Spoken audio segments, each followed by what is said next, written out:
Untuk kesempatan pada saat sore hari ini, kita akan masuk dalam sesi surat lamaran ya. Untuk adik-adik, terima kasih sudah bergabung juga, dan juga untuk abang kakak alumni juga, terima kasih sudah bergabung dalam sesi ini.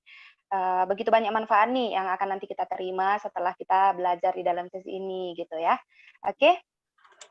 Namun sebelumnya juga terima kasih untuk untuk Ibu Sophia Manalu ya, yang juga nanti akan memaparkan bahan kita, yang akan mengisi adik-adik juga yang akan siap bekerja di dunia alumni gitu.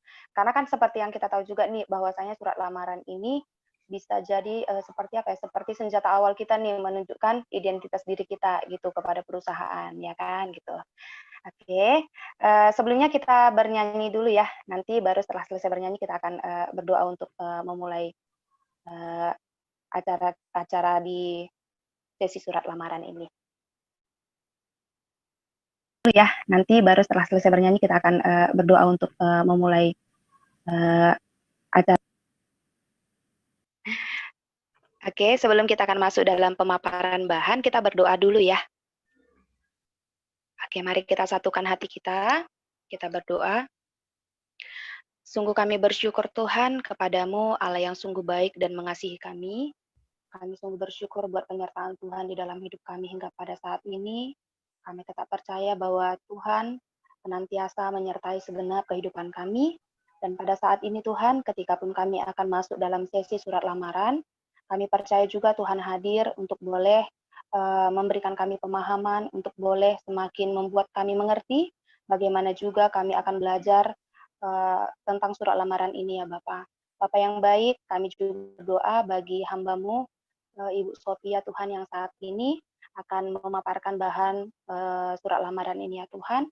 Biarlah kiranya Tuhan Yesus memberkati hambamu, Tuhan Yesus yang memakai hambamu, sehingga setiap pemaparan yang disampaikan kepada kami, terkhusus buat adik-adik kami yang para alumni ya Tuhan, biarlah mereka boleh mengerti, dan biarlah mereka boleh mengaplikasikannya kelak dalam kehidupan mereka pada saat mereka akan melamar pekerjaan ya Bapak. Berkati kami semua yang ada Tuhan, biarlah kami tetap fokus dan biarlah kami tetap bersatu hati mengikuti sesi ini dari awal sampai berakhirnya sesi ini ya Tuhan. Di dalam nama Tuhan Yesus kami berdoa dan mengucap syukur. Haleluya. Amin. Baik, untuk pemaparan sesinya langsung saja kita serahkan kepada Ibu Sophia Manalu. Oke, thank you. Suaraku kedengaran ya? Kedengaran? Oke, nanti kalau nggak kedengaran nanti langsung dikasih tahu aja ya. Oke, kecil suaranya Kak. Halo, Lembut kalau ini kedengaran? Nah, benar. Oh, oke. Sebentar ya. Aku share screen dulu.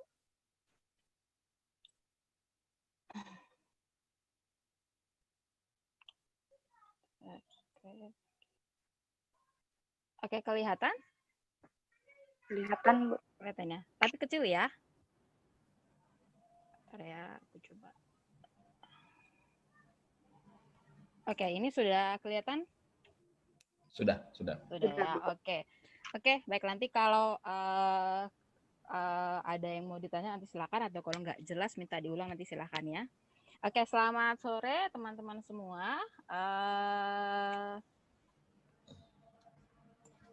Semoga masih tetap semangat ya untuk sore hari ini untuk melanjutkan sesi berikutnya, yaitu hari ini kita ngomong tentang CV. Gitu. Tapi sebelumnya aku mau ucapin terima kasih buat kakak-kakak alumni, terkhusus untuk Bang Nurdin yang memperkenalkan dengan teman-teman, dan juga Bang Hubert dan tim yang sudah kasih kesempatan aku untuk bisa share dengan teman-teman sore hari ini di sini gitu ya. Jadi nanti kita akan bicara tentang CV, terus minggu depan kita akan bicara tentang interview gitu. Jadi terima kasih buat kakak-kakak alumni juga teman-teman panitia yang sudah memberikan saya kesempatan untuk bisa sharing dengan teman-teman sore hari ini gitu ya. Jadi salam kenal buat kita semua. Oke, aku perkenalkan diri secara singkat dulu ya. Namaku Sophia Manalu, orang Batak asli ya. Asli Sumatera Utara juga, tepatnya dari Siantar. Jadi aku tuh asli orang Siantar ya, Siantarmen gitu. Orang tua masih di sana, tapi tinggal mama gitu ya. Dari kecil sampai SMA aku bersekolah di Siantar. Jadi SMA aku di Budi Mulia, SMP-nya di Bintang Timur. Jadi kalau ada dari sekolah SMP Bintang Timur sama Budi Mulia, salam kenal ya, kita satu alma mater gitu ya. Jadi setelah SMA saya lanjut untuk kuliah itu di UNRI gitu ya. Jadi waktu itu ambil, kalau dulu kita namanya UMPTN gitu ya. Jadi saya lulus di Ilmu Kelautan UNRI lulus tahun 2006. Kemudian saya lanjut untuk ngambil kuliah lagi di UGM, ambil General Management gitu.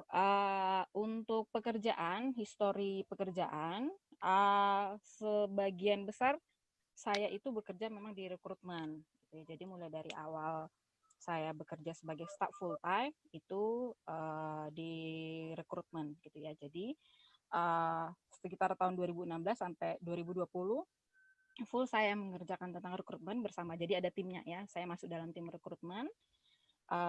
Kemudian di tahun 2020 kebetulan kita ada perubahan di unit HRD. Jadi saya sekarang ini bekerja untuk unit people service, itu jadi ngurusin tentang rekrutmen dan juga tentang kompensasi dan benefit gitu, compensation dan benefit. Jadi untuk 2 unit itu.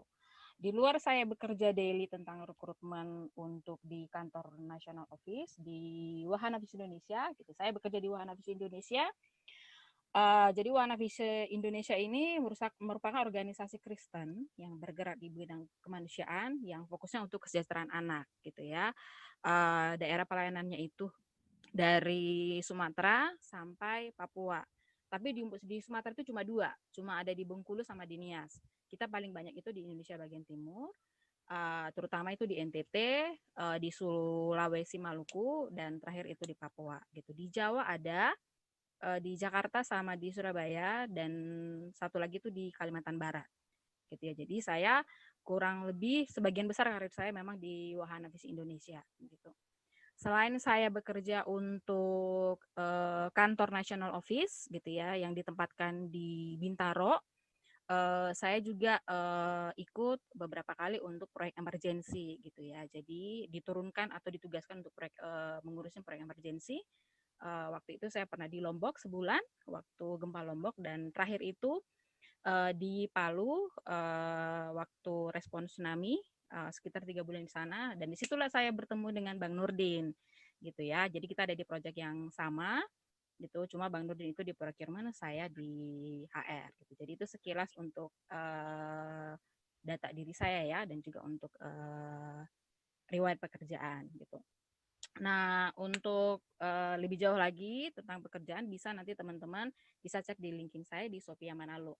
Silakan kalau mau add, silakan kalau mau tanya-tanya tentang pekerjaan, bisa teman-teman tanya, dikirim pesan di direct message-nya gitu ya. Karena saya feel free jika teman-teman mau bertanya tentang, Kak, saya mau melamar di sini, CV-nya udah cocok belum? Boleh bantu liatin nggak? Itu bisa gitu ya. Nggak dipungut bayaran, free gitu. Jadi teman-teman bisa, selagi saya masih bisa bantu gitu ya. Karena so far ada beberapa pelamar, misalnya di Wahana Visi dia gagal, dia mau melamar ke tempat lain, kadang ada juga yang suka tanya gitu ya, Kak, saya mau melamar ke organisasi sana, boleh nggak kakak bantu saya liatin CV-nya udah benar apa enggak gitu. Bisa, selagi saya masih bisa membantu ya saya akan usahakan. Tapi saya nggak janji langsung on time saat itu dijawab ya gitu. Jadi jika nanti ada waktu, saya akan berusaha untuk bisa membantu teman-teman. Jadi silakan kalau mau tanya-tanya nanti bisa ya. Siapa tahu di sesi CV yang sekarang sama interview dirasa kurang cocok atau yang ada yang belum terjawab, teman-teman bisa message saya di LinkedIn. Itu ya, itu sekilas tentang data diri saya. Oke, sebelum kita masuk, saya ingin memastikan teman-teman, di mindset teman-teman bahwa setiap manusia itu adalah buatan Tuhan dan mempunyai potensi yang unik di dalamnya yang bisa dikembangkan dan bisa berbuah atau menghasilkan. Jadi yakinkan di diri hati teman-teman bahwa teman-teman itu adalah buatan Tuhan. Jadi jangan pernah merasa bahwa saya itu nggak bisa apa-apa gitu ya. CV saya ditolak berarti saya lebih jelek dari yang lain. Enggak gitu ya. Jadi teman-teman punya potensi unik dan itu semua itu bisa dikembangkan. Bahkan ketika teman-teman mempunyai kekurangan, itu semua bisa diperbaiki gitu ya. Asal memang teman-teman niat untuk bisa memperbaiki diri dan bisa berbuah, dikembangkan dan berbuah. Seperti di Alkitab juga sama-sama kita tahu ya bahwa kalau kita nggak berbuah ya rantingnya akan dipatahkan gitu ya. Jadi sama di dunia kerja juga seperti itu. Ketika teman-teman mencari pekerjaan juga seperti itu gitu. Jadi sadari bahwa teman-teman itu punya potensi yang unik di dalamnya yang berbeda satu dengan yang lain, bisa dikembangkan dan bisa menghasilkan gitu ya. Jadi bisa berbuah gitu, ada buahnya gitu ya. Oke, kita lanjut tentang kalau saya kecepatan ngomong nanti Mbak moderatornya nanti bisa diomongin Kak, kecepatan ngomong itu disampaikan aja ya Mbak. Gitu kalau nanti Oke, kecepatan ngomongnya. oke Bu. Oke, baiklah. Nah, aku mau cerita sedikit tentang fakta orang screening CV. Yang jelas cara nulis CV itu tuh di internet banyak caranya gitu ya. Cara interview di internet banyak caranya gitu. Tapi memang nggak semua orang bisa berhasil, itu biasanya karena strateginya gitu ya. Tapi kalau cara bikin CV itu semua ada. Saya termasuk orang yang susah dapat kerja dulu gitu ya. Jadi saya mengerti pergumulan orang fresh graduate karena saya dulu cukup lama untuk bisa mendapat pekerjaan yang tetap gitu ya. Dan saya juga memasukkan banyak lamaran dulu gitu ya. Tapi ternyata jalan saya berbeda gitu. Nanti saya akan cerita sedikit kenapa kita harus menyadari bahwa kita tuh berbeda dari orang lain ya gitu. Nah, untuk CV, recruiter itu tuh bisa menyeleksi ratusan bahkan ribuan CV gitu. Jadi kayak saya waktu dulu merekrut manajemen trainee di mana kita itu memang mencari teman-teman yang fresh graduate. Jadi kita posting iklan di Jobstreet, di JobsDB, waktu masih ada Jobstreet sama JobsDB, terus kita pasang di koran kita pasang waktu itu iklannya di USU, di pusat di USU, di Karir USU, terus kita di beberapa kampus di daerah-daerah pelayanan kita ya, di NTT sama di Papua gitu. Itu yang datang itu banyak sekali gitu ya. Apalagi kalau fresh graduate kan kita terima itu semua jurusan, hanya dibatasi sama IPK gitu ya. IPK sekian boleh melamar gitu. Jadi bahasa Inggris juga cuma 4,5 gitu. Jadi banyak sekali CV yang dilamar gitu. Nah, jadi recruiter itu orang yang menseleksi CV ini dia hanya punya waktu karena dia kan selain kerjanya menyeleksi dia kan punya pekerjaan lain. Oleh karena itu dia ketika dia menyeleksi CV dia waktunya itu harus cepat gitu ya. Ketika screening pertama paling cepat dia itu diusahakan untuk bisa melihat sekitar 6 sampai 10 detik CV gitu ya. Karena dia harus men-screening ratusan sampai ribuan CV. Jadi kebayang dia kalau dia harus meng-screening sekian ribuan atau sekian ratusan CV itu, di mana sekali lihat dia hanya punya waktu 6 sampai 10 detik. Jadi otomatis dia hanya melihat apa sih yang dia butuhkan di CV itu yang dia harus cari. Key point-nya apa? Gitu ya. Begitu nggak dapat lewat, gitu nggak dapat lewat. Jadi dia sangat cepat untuk bisa ngelihat CV-nya gitu. Jadi apalagi kalau dia tahu dia mencari orang kayak apa gitu ya. Jadi kayak kemarin itu Bang Hubert itu kasih aku akses untuk lihat CV teman-teman gitu ya. Itu tuh saya ngelihatnya sih itu di mana saya nggak belum mencari jenis kualifikasinya apa ya. Jadi hanya masih mencari oke ini informasi yang mau dibutuhkan itu ada gitu ya, lengkap, ada nama, ada ini, ada kualifikasi, ada nomor kontak dan segala macamnya itu tuh ada gitu ya. Itu cukup cepat gitu ya, maksudnya nggak nyampe setengah jam udah bisa ngelihat dan udah bisa men-screening hanya masuk sekitar 10 gitu ya gitu. Jadi, nah bayangkan dengan orang recruiter yang kerjanya setiap hari itu, dia itu bisa jauh lebih cepat gitu untuk bisa ngelihat CV itu gitu. Kalau kayak saya karena sudah jarang ngambil yang fresh graduate gitu, jadi terbiasa lihat CV yang yang pengalamannya cukup banyak yang dimana kita analisa itu lebih lama biasanya karena kita ngelihatnya lebih detail. Nah kalau orang-orang fresh graduate itu yang nggak punya dilihat banyak pengalaman kerjanya, itu recruiter itu bisa lebih cepat untuk bisa ngelihat CV gitu.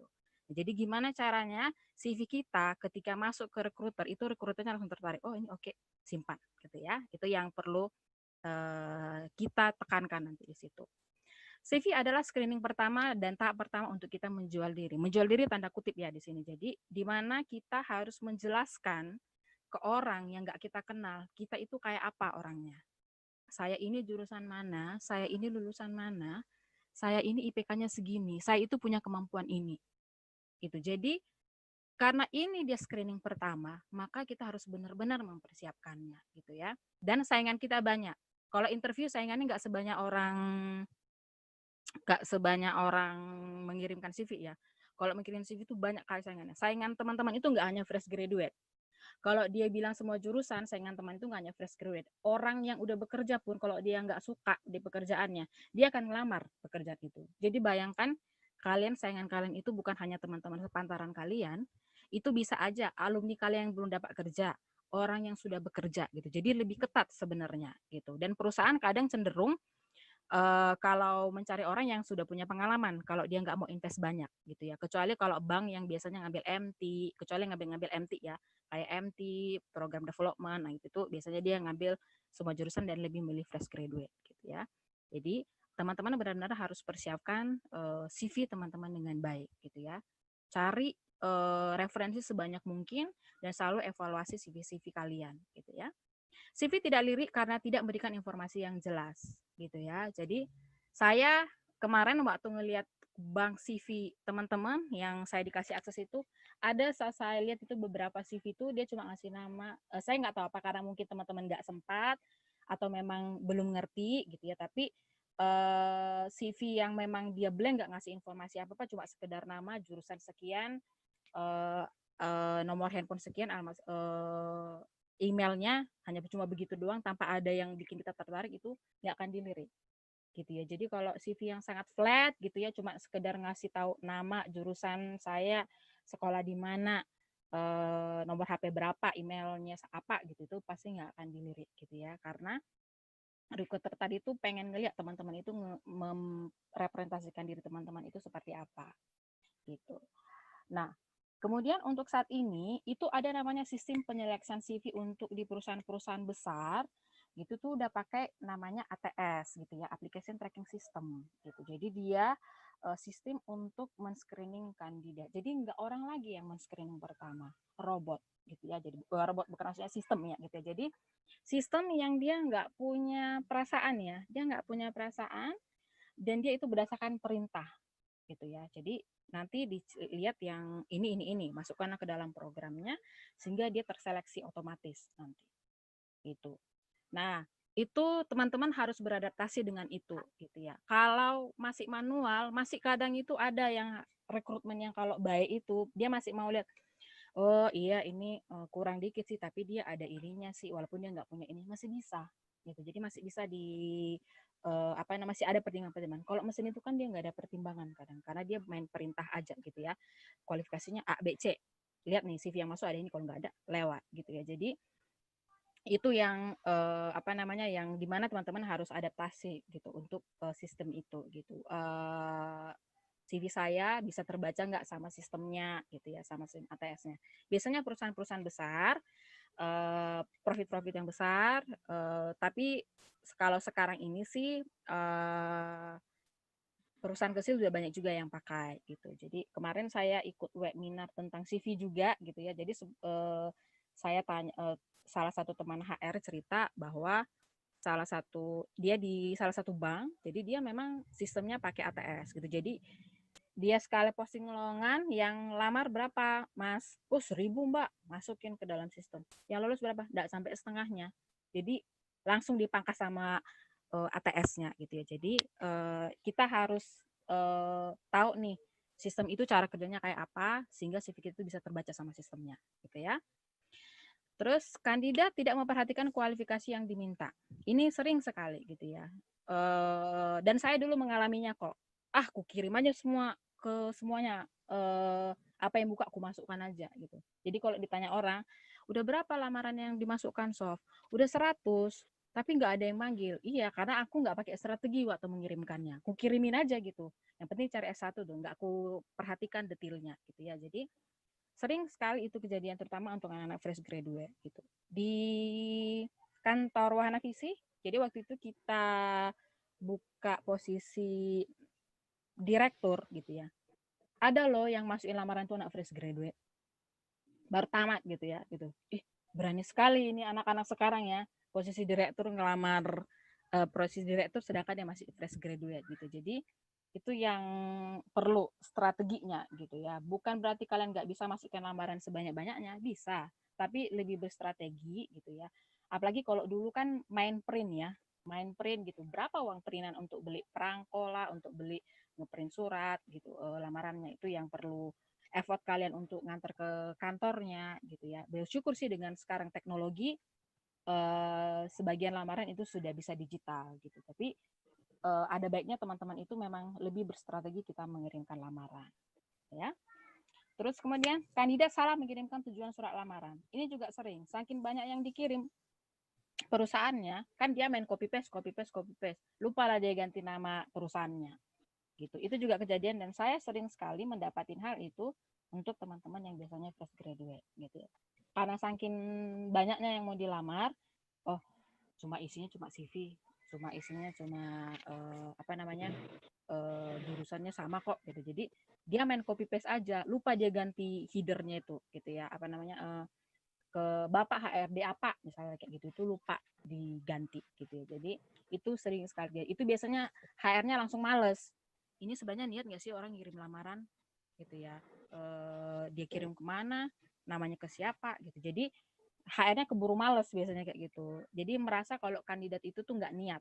Jadi biasanya entar dulu deh nih orang dia ngirimnya bukan ke kita kok gitu. Padahal kita salah rupa mengganti doang gitu ya untuk tujuannya itu ke siapa surat lamarannya gitu. Itu fakta-fakta mengenai screening CV secara umum ya. Ini aku lanjut dulu apa mau ada pertanyaan dulu nggak Kak moderator? Kayaknya kita lanjut dulu ya, Bu. Lanjut dulu aja ya. Oke. Iya. Oke lah. Oke. Kita lanjut ya. Oke, CV ideal itu seperti apa sih? Gitu ya. CV yang baik itu mencakup nama, fontnya jelas gitu ya.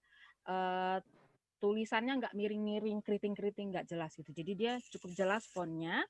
Terus ada foto gitu ya. Usahakan ada foto, terutama untuk teman-teman yang melamar posisi frontliner. Frontliner ya. Jadi kayak misalnya orang marketing, orang customer service, orang sales yang banyak berhubungan sama customer gitu ya. Usahakan kalian ada fotonya gitu ya, karena mungkin pernah teman-teman lihat ya, dicari marketing berpenampilan menarik. Nah, itu kan itu biasa tuh ada ya.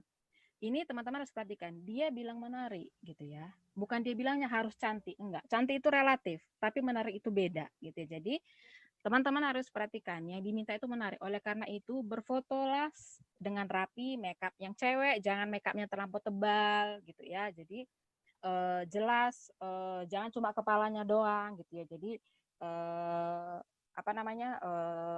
hampir sedekat dengan dada misalnya seperti itu gitu. Jadi pastikan Anda fotonya juga bagus gitu ya untuk teman-teman yang terutama yang untuk melamar posisi-posisi frontliner gitu ya.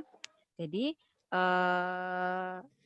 rapi rambutnya, jangan acak-acakan gitu. Jadi usahakan fotonya juga rapi. Kalau belum sempat foto yang bagus-bagus, minimal foto kalian waktu sebelum wisuda lah, kan itu ada biasa tuh yang untuk ijazah itu fotonya gitu ya. Jadi minimal itulah kalian taruh. Karena biasanya kan kalau ijazah kalian rapi-rapi toh gitu. Jadi bisa mencantumkan untuk foto itu.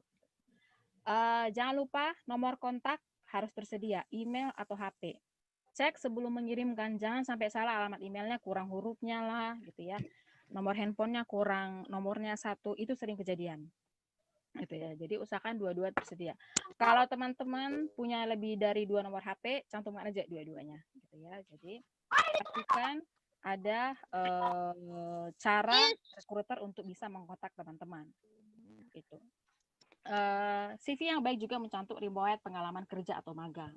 Biasanya untuk teman-teman yang jurusan SMK, D3 kejuruan gitu ya, itu biasanya kan ada magangnya ya gitu. Bahkan kalau nggak salah sekarang, kalau saya nggak salah tuh teman-teman baik pun S1 juga kan mereka tuh sudah diwajibkan untuk magang gitu ya. Jadi kalau teman-teman punya pengalaman kerja atau magang, cantumkan. Karena itu merupakan salah satu nilai plus teman-teman. Gitu ya. Cantumkan di mana teman-teman pernah melakukan kerja atau magang. Gitu.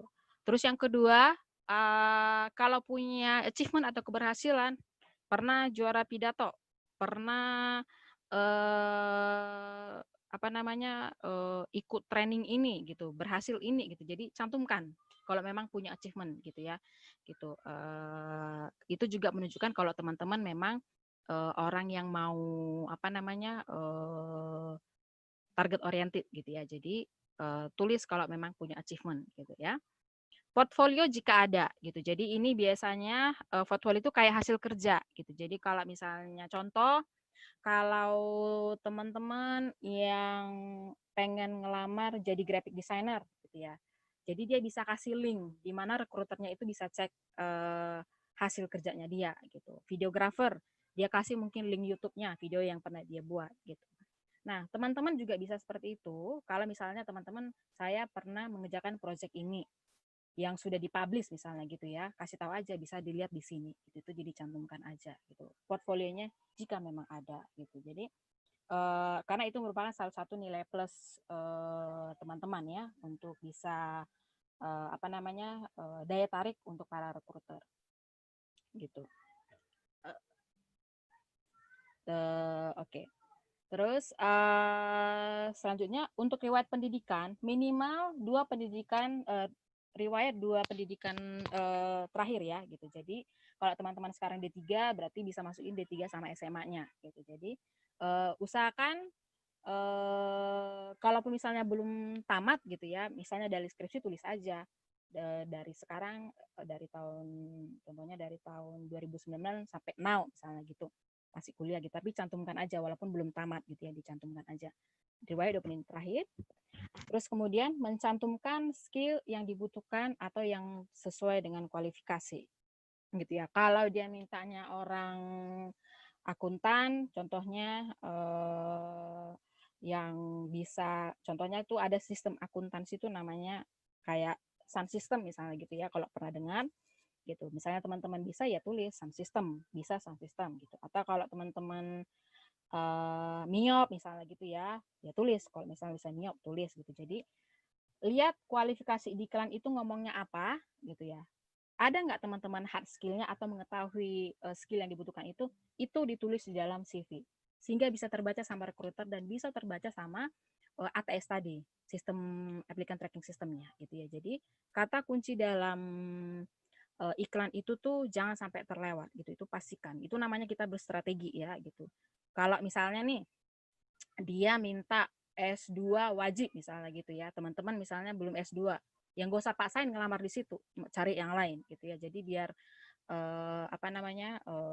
peluang tuh nggak hanya di situ gitu ya.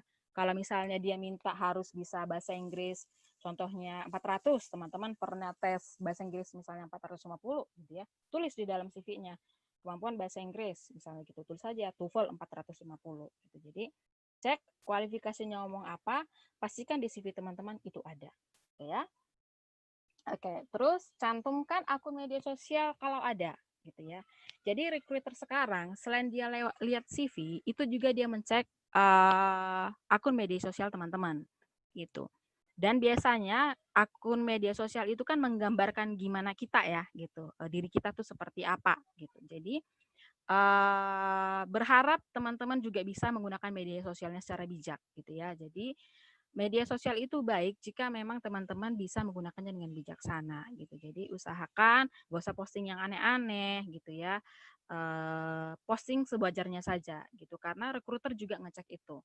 Pengalaman kami tuh pernah nge-reject kandidat ketika kami tahu sosial medianya.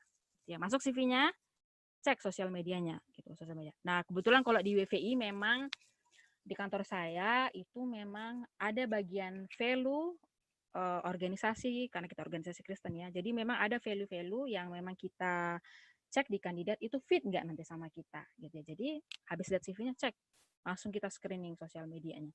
Oh ternyata orangnya kayak gini nih, langsung out gitu ya. Nanti bisa kena sama kita di bagian culture-nya gitu ya. Jadi teman-teman hati-hati dengan media sosialnya. Kalau kemarin posting yang aneh-aneh, sekarang usahakan jangan posting yang aneh-aneh gitu ya. Jadi gunakanlah media sosial secara bijak gitu ya. Jadi pasti kalau nggak punya media sosial gimana Kak, ya nggak apa-apa juga, tapi ada baiknya teman-teman punya media sosial, minimal kalau nggak mau media sosial Instagram, Facebook, Twitter, minimal teman-teman punya yang profesional itu LinkedIn. Gitu ya. LinkedIn itu tuh bentuk salah satu media sosial, cuma dia lebih profesional dan isinya itu lebih berbobot karena dia berhubungan dengan banyak ilmu, terus banyak sharing-sharing knowledge, terus banyak insight-insight ataupun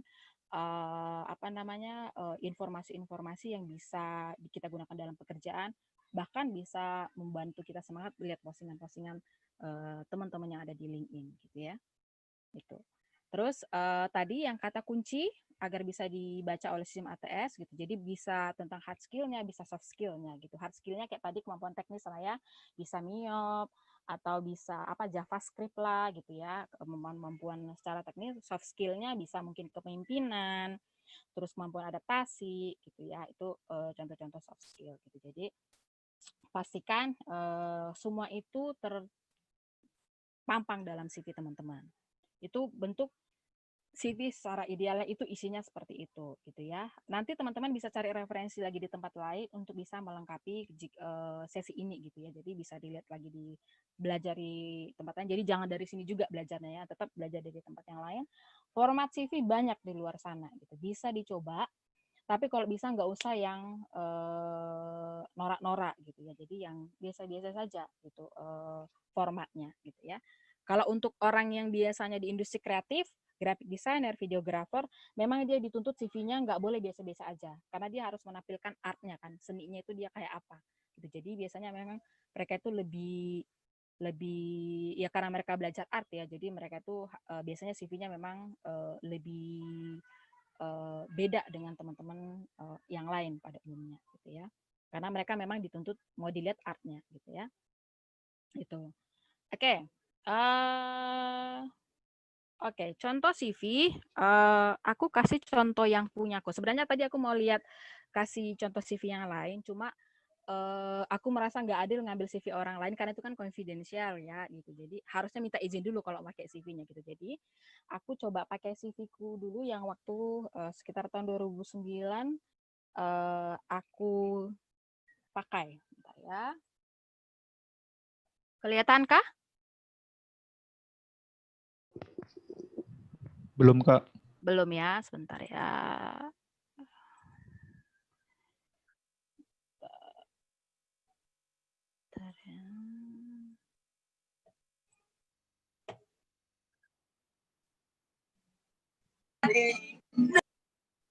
Share screen. Oke, ini kelihatan? Kelihatan, Kak. Oke, iya. Ini contoh CV-ku gitu ya. Nama, terus saya alamat, terus nomor telepon, ada alamat email, status, terus saya menceritakan about me itu skill saya secara soft skill ya. Loyal, hardworking, team player, sportif, seperti itu. Jadi saya masukkan apa yang menjadi skill saya gitu ya. Soft skill-nya. Terus ada sosial media, jadi bisa dicek, recruiter bisa cek, mau di Facebook ada, LinkedIn ada, Twitter ada, Instagram ada, jadi mereka bisa cek gitu ya. Itu kalau punya gitu ya. Nah, saya masukkan hard skill-nya. Di sini ada HR skill. Karena saya waktu itu melamar posisi HR, maka yang saya tonjolkan adalah skill HR saya gitu ya. Apa sih kemampuan saya di bidang HR? Itu saya cantumkan di CV. Jadi gitu ngelihat si recruiternya itu dulu nanti dicek. Oh, dia bisa ini, dia bisa ini, dia bisa ini gitu. Sama teman-teman nanti kayak gitu. Jadi jangan lupa dicantumkan kemampuan skill yang dibutuhkan sesuai dengan kualifikasi. Jadi saya masukkan ini karena saya lihat job desk-nya, oh dia butuh orang yang bisa interview, dia butuh orang yang bisa job evaluation. Jadi dan kebetulan saya pernah ikut trainingnya, ya saya masukkan dan pernah saya lakukan, ya saya masukkan sebagai HR skill saya gitu. Place and date of birth saya tetap masukkan gitu ya. Jadi nama, terus pengalaman sekolah gitu ya. Saya mulai dari yang paling terakhir gitu ya. Jadi ketika saya S2 baru setelah itu yang saya S1. Computer skill saya masukkan karena saya bisa komputer. Bahasa kalau teman-teman bisa walaupun pasif, Inggris pasif tulis saja. Yang penting kan bisa bahasa Inggris walaupun pasif gitu ya. Jadi jangan lupa dicantumkan gitu ya. Kalau pernah ikut kemampuannya misalnya bisa bahasa Inggris walaupun pasif, dicantumkan aja. Yang penting teman-teman bisa bahasa Inggris gitu kan. Kalau pasif kan biasanya bisa baca ngomongnya kurang misalnya kayak gitu ya. Jadi kalau teman-teman masih bisa bahasa sehari-hari kan jatuhnya pasif tuh. Jadi tulis aja gitu ya. Kalau ada skornya nggak apa-apa ditulis. Misalnya Inggris pernah ikut tes TOEFL, tulis aja TOEFL sekian gitu ya. Jadi kayak contohnya kayak saya tuh ngambil Japanese, pernah les bahasa Jepang dan pernah ngambil tes ujian bahasa Jepang sampai N4, ada sertifikatnya, saya tulis kemampuan saya berarti bahasa Jepang sampai N4 gitu ya. Jadi teman-teman bisa tulis gitu ya. Terus hobi kalau memang ada tapi nggak wajib gitu ya. Ini memang agak panjang punya saya karena kebetulan karena saya ada riwayat kerjanya itu aja gitu ya. Jadi nggak harus 5 lembar kayak gini, nggak harus gitu ya. Jadi karena kalau teman-teman fresh graduate kan biasanya nggak sepanjang orang yang udah bekerja bertahun-tahun biasanya CV-nya gitu ya. Kalau pernah les gitu ya yang masih baru-baru masukkan kalau memang pernah gitu ya. Lalu job experience kayak tadi kalau nggak pernah kerja formal, pernah magang, masukkan gitu ya. Nah, di magang itu kan biasanya teman-teman itu kan ada target kerjanya ya, misalnya gitu. Jadi kalau misalnya ada target kerjanya dan teman-teman bisa menyelesaikan, bisa. Jadi contohnya achievement-nya saya mengerjakan proyek ini dan hasilnya begini, itu bisa gitu. Jadi termasuk dalam achievement. Ini karena kebetulan saya sudah pernah bekerja, jadi ada alat untuk mengukur achievement-nya. Jadi ada KPI dari organisasi gitu. Jadi itu bisa saya masukkan gitu ya. Jadi teman-teman achievement dalam hal magang juga bisa, atau achievement yang misalnya teman-teman pernah ikut lomba atau teman-teman pernah jadi pembicara gitu ya, ada pernah jadi narasumber, nggak apa-apa dimasukkan aja gitu ya di dalam CV-nya teman-teman, bentuk bahwa teman-teman itu pernah achieve untuk sesuatu gitu ya. Gitu, biar itu karena merupakan salah satu penilaian juga oleh recruiter. Gitu ya, jadi ini pengalaman kerja saya gitu ya. Terus kalau pernah ikut organisasi masukkan. Kalau pernah KMK masukkan. Aku dulu anak KMK gitu ya. Jadi aku masukkan aja gitu ya. Dulu aku sempat anak KMK gitu. Jadi aku masukkan. Jadi teman-teman bisa masukkan juga. Tapi lebih bagus sebenarnya kalau udah kelamaan kayak saya ini kelamaan tuh bisa di take out. Kalau udah kelamaan gini ya di take out aja gitu ya. Gitu. Apalagi kalau udah nggak pernah berhubungan lagi di take out aja karena udah pasti nggak update gitu ya. Kalau pernah ikut seminar atau training masukkan gitu ya. Terutama yang berhubungan dengan skillnya teman-teman gitu ya. Jadi kayak saya bisa job evaluation karena saya pernah ikut trainingnya seminar job evaluation gitu ya. Jadi teman-teman juga nanti seperti itu. Kalau pernah ikut training, masukkan aja gitu. Apalagi kalau itu training itu sesuai dengan kualifikasi yang diminta oleh perusahaan yang teman-teman lamar. Gitu ya. Jadi nanti dimasukkan saja. Gitu. Terus referensi ini bisa teman-teman cantumkan, bisa tidak gitu ya. Jadi bisa juga nanti referensi itu diminta setelah nanti tahap berikutnya gitu di dalam tahap rekrutmen gitu. Jadi kalau di Wahana Visi kebetulan kita dari awal memang udah minta referensi gitu. Jadi di iklannya kita itu tulisannya silakan masukkan CV, SKCK sama reference. Kita udah minta dari awal gitu. Jadi teman-teman gitu, waktu memasukkan lamaran, cek nanti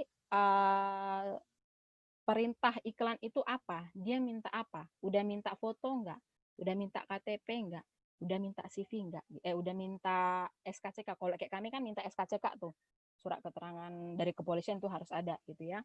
Sudah minta referensinya, itu nanti dicek. Itu yang teman-teman kirim nanti pada saat teman-teman masukkan lamaran. Jadi dipastikan gitu ya. Oke. Itu contoh CV-nya. Teman-teman nanti kalau mau tanya-tanya tentang CV teman-teman nanti bisa ya. Aku stop share dulu, aku balik ke slide dulu.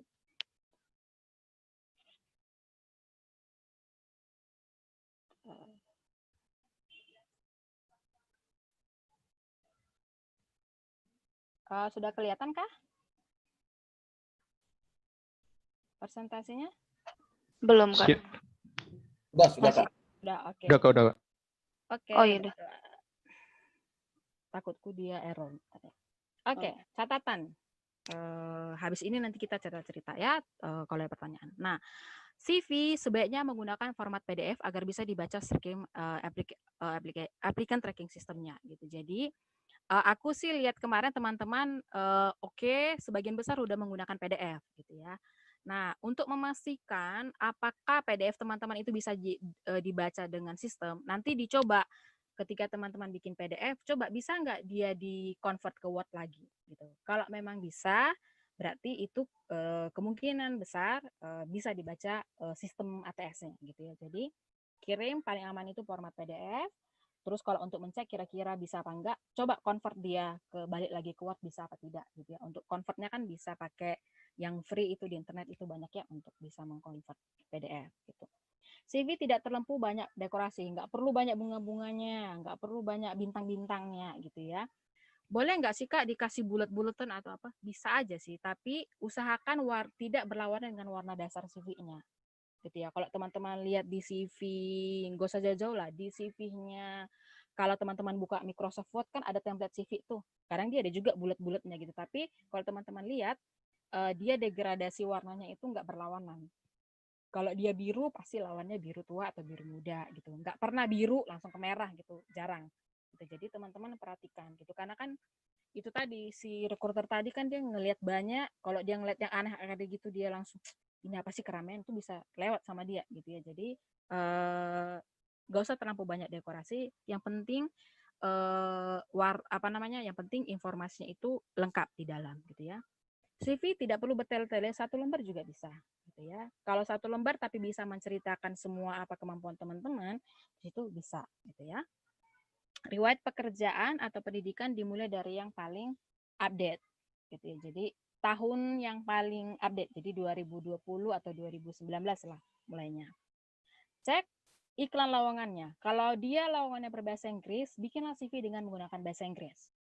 Kalau kalau iklannya bilang berbahasa Indonesia, teman-teman bisa mengirimkan CV bahasa Indonesia atau CV bahasa Inggris.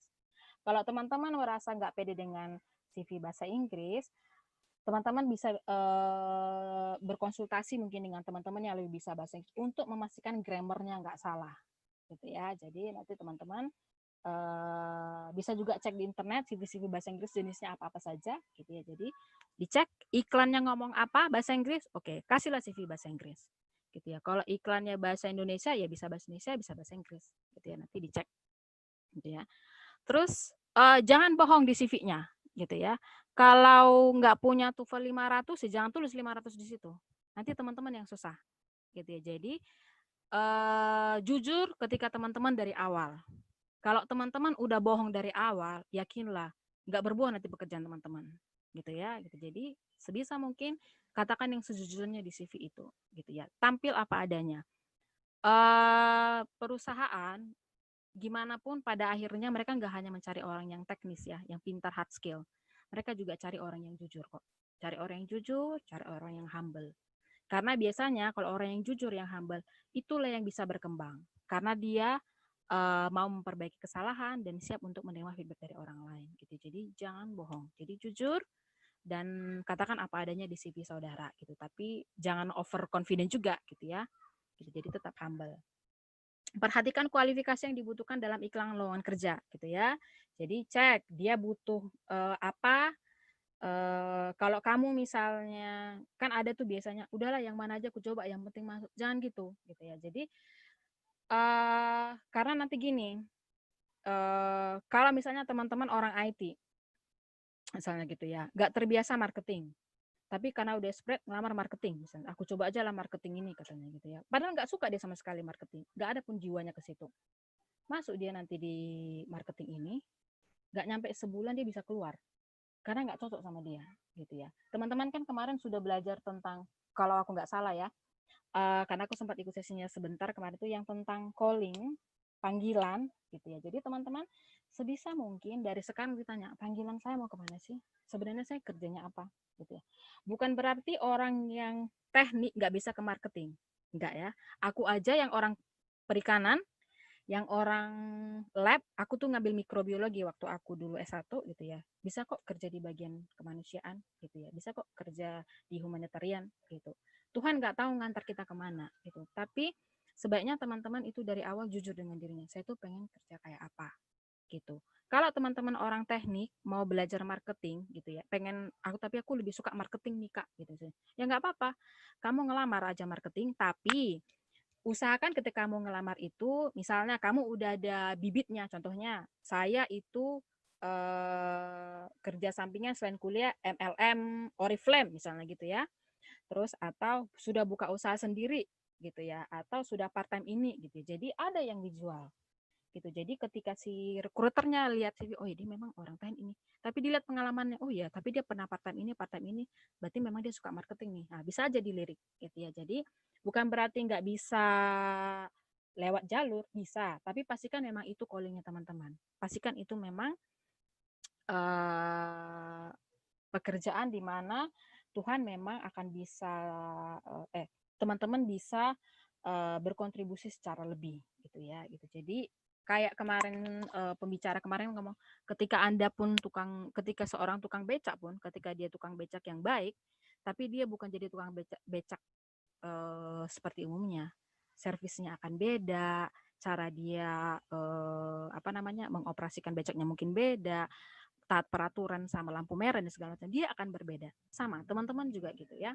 Ketika teman-teman masuk ke dunia kerja,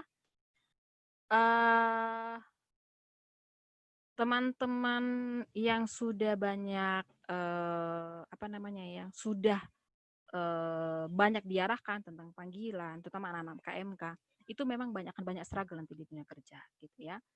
Kebetulan kalau saya itu karena dulu saya waktu di Pekanbaru, waktu ikut KMK kan orang Kristennya sedikit gitu ya. Jadi sudah terbiasa kita memang dipaksa berbeda dengan teman-teman kita yang lain gitu ya. Jadi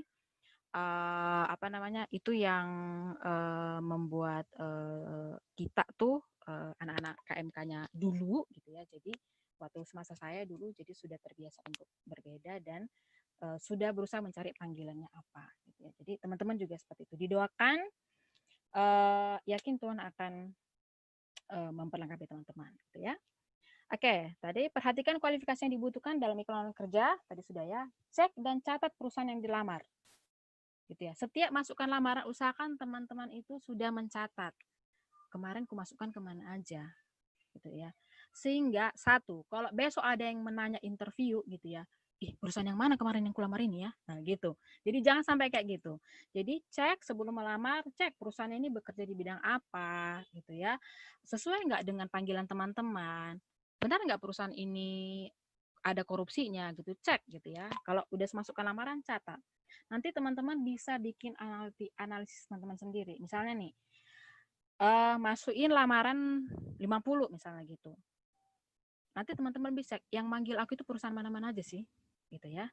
Oh oke, yang sampai tahap interview itu yang mana-mana aja sih, gagalnya aku di mana gitu. Itu nanti teman-teman bisa analisa, oke, jangan-jangan saya itu paling chance-nya untuk bisa masuk itu tuh ke perusahaan seperti ini.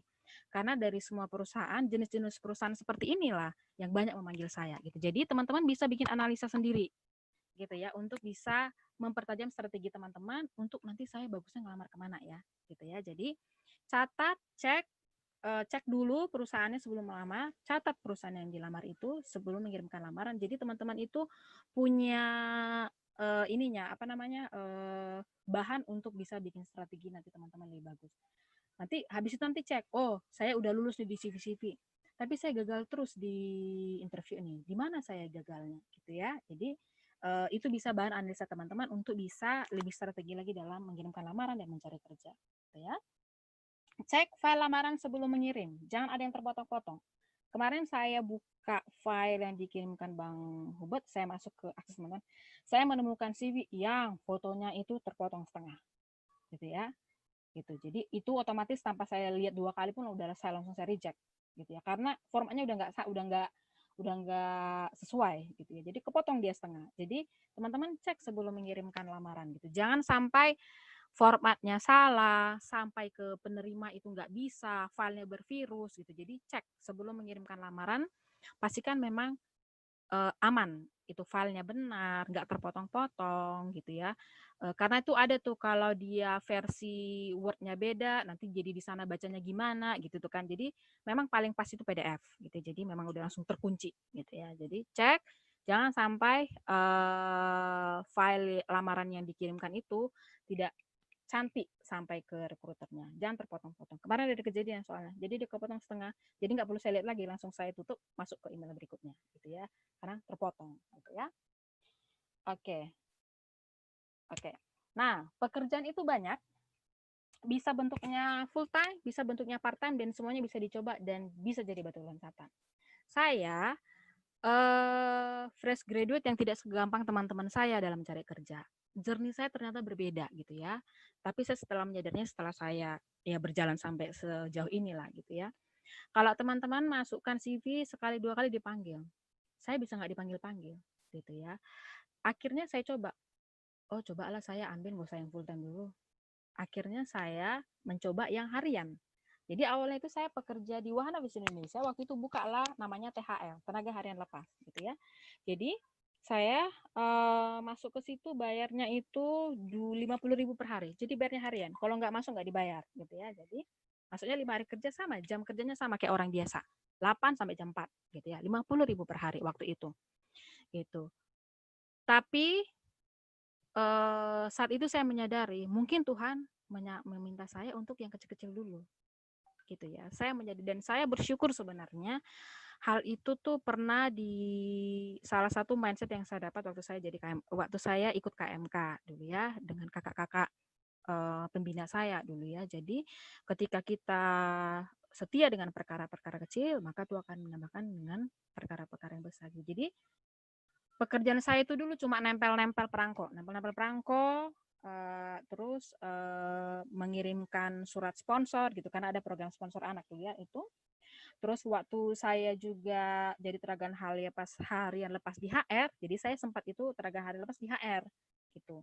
Jadi tugas saya itu cuma ini. Jadi yang men-screening atasan saya itu cuma disuruh setting jadwal interview gitu ya. Terus apa namanya? Menghubungi kandidat. Tapi ketika pekerjaan saya masih kecil waktu itu, cuma menghubung-hubungi, saya lihat, oh atasan saya kerjanya kayak apa. Orang HR itu kerjanya kayak apa. Gitu ya.